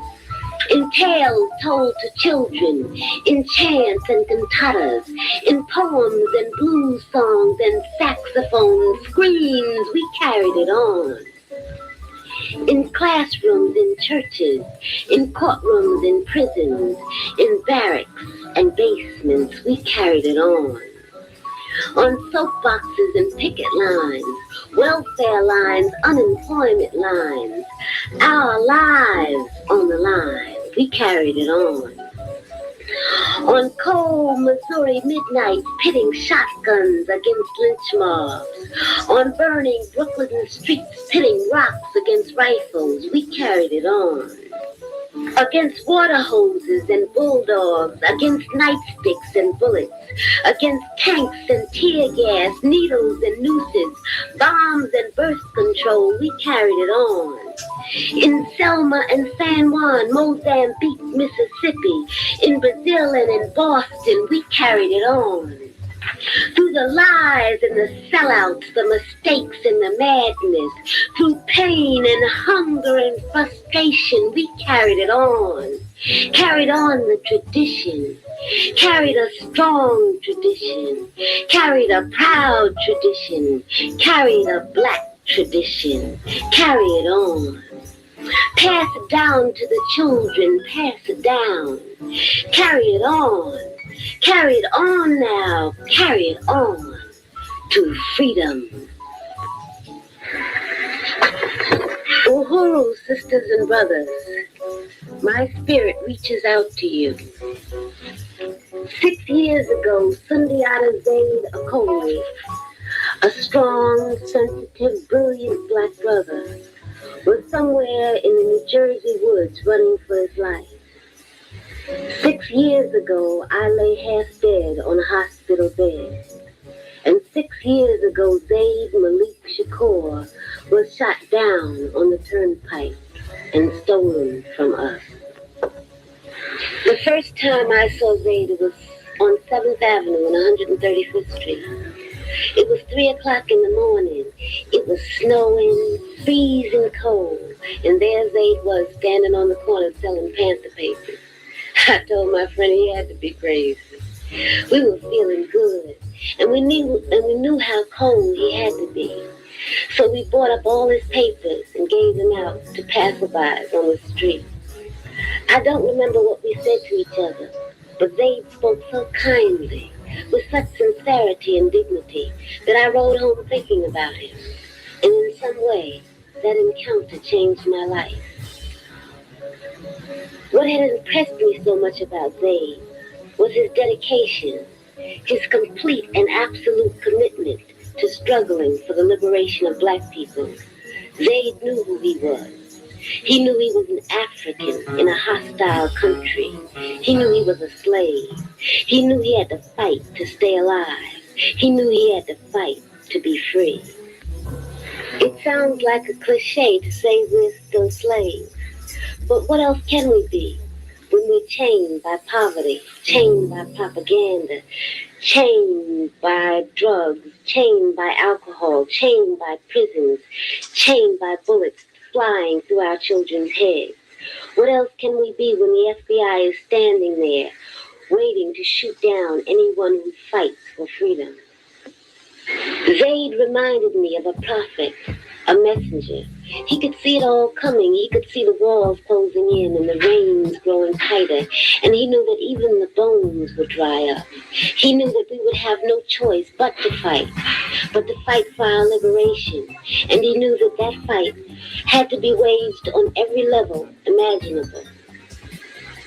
These are serious times, sisters and brothers. The unemployment rate is higher than it was 25 years ago. The Bakke decision is not that far off from the Dred Scott decision. Hundreds of thousands of prison cells are being planned or built. Who are they for? The Ku Klux Klan is riding rampant, burning crosses, attacking black people. Tupelo is not that far from 125th Street. What would you do if the Klan came to your house? Would you be ready?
In the late 1960s and the early 70s, this government, through its COINTEL program, set its sights on destroying black leaders and black organizations.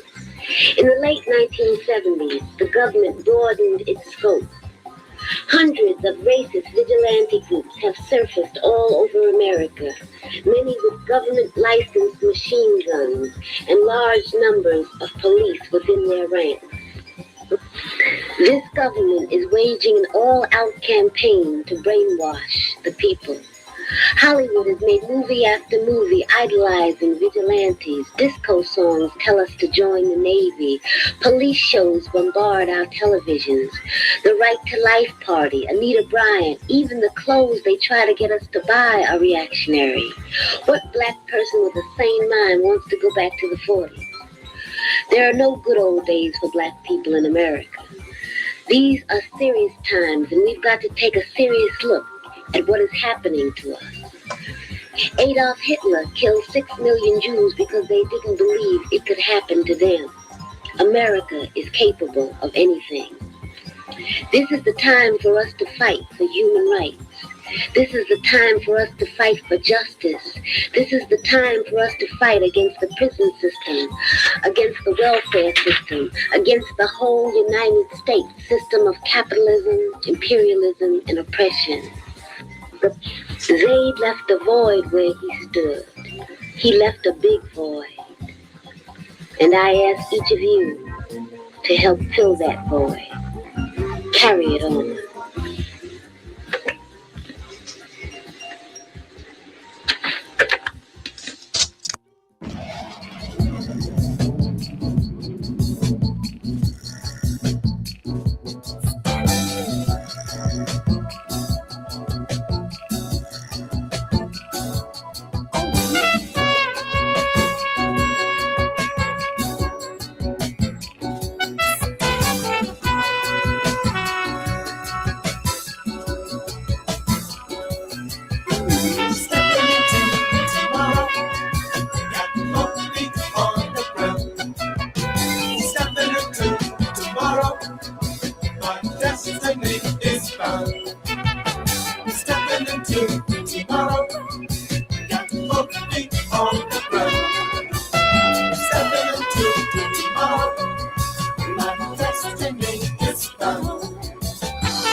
I'm an African woman who believes in freedom and justice, social justice, political justice, economic justice for all people.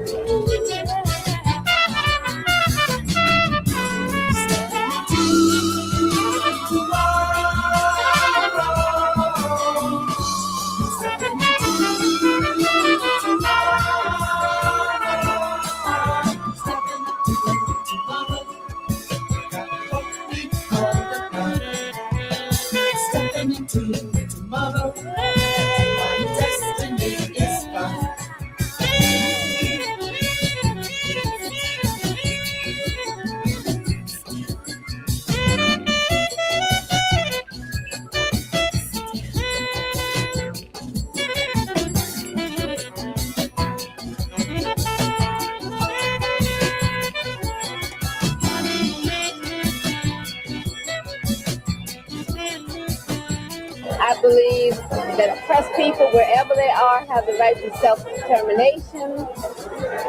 I believe that the priorities of this planet have to be completely changed.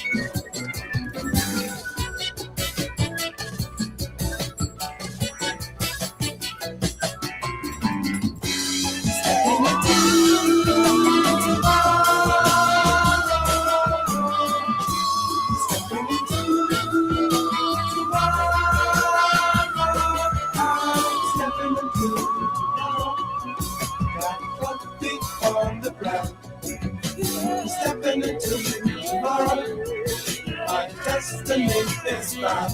Stepping into tomorrow, got one feet on the ground. Stepping into tomorrow, my destiny is found.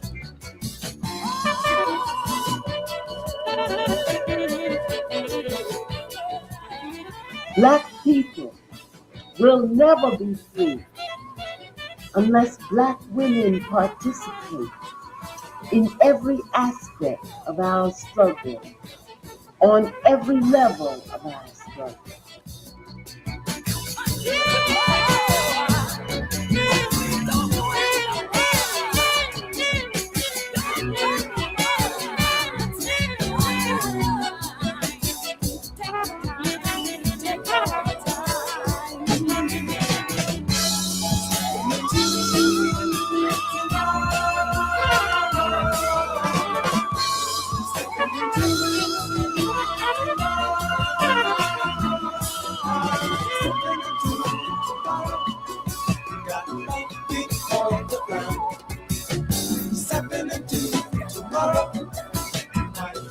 destiny.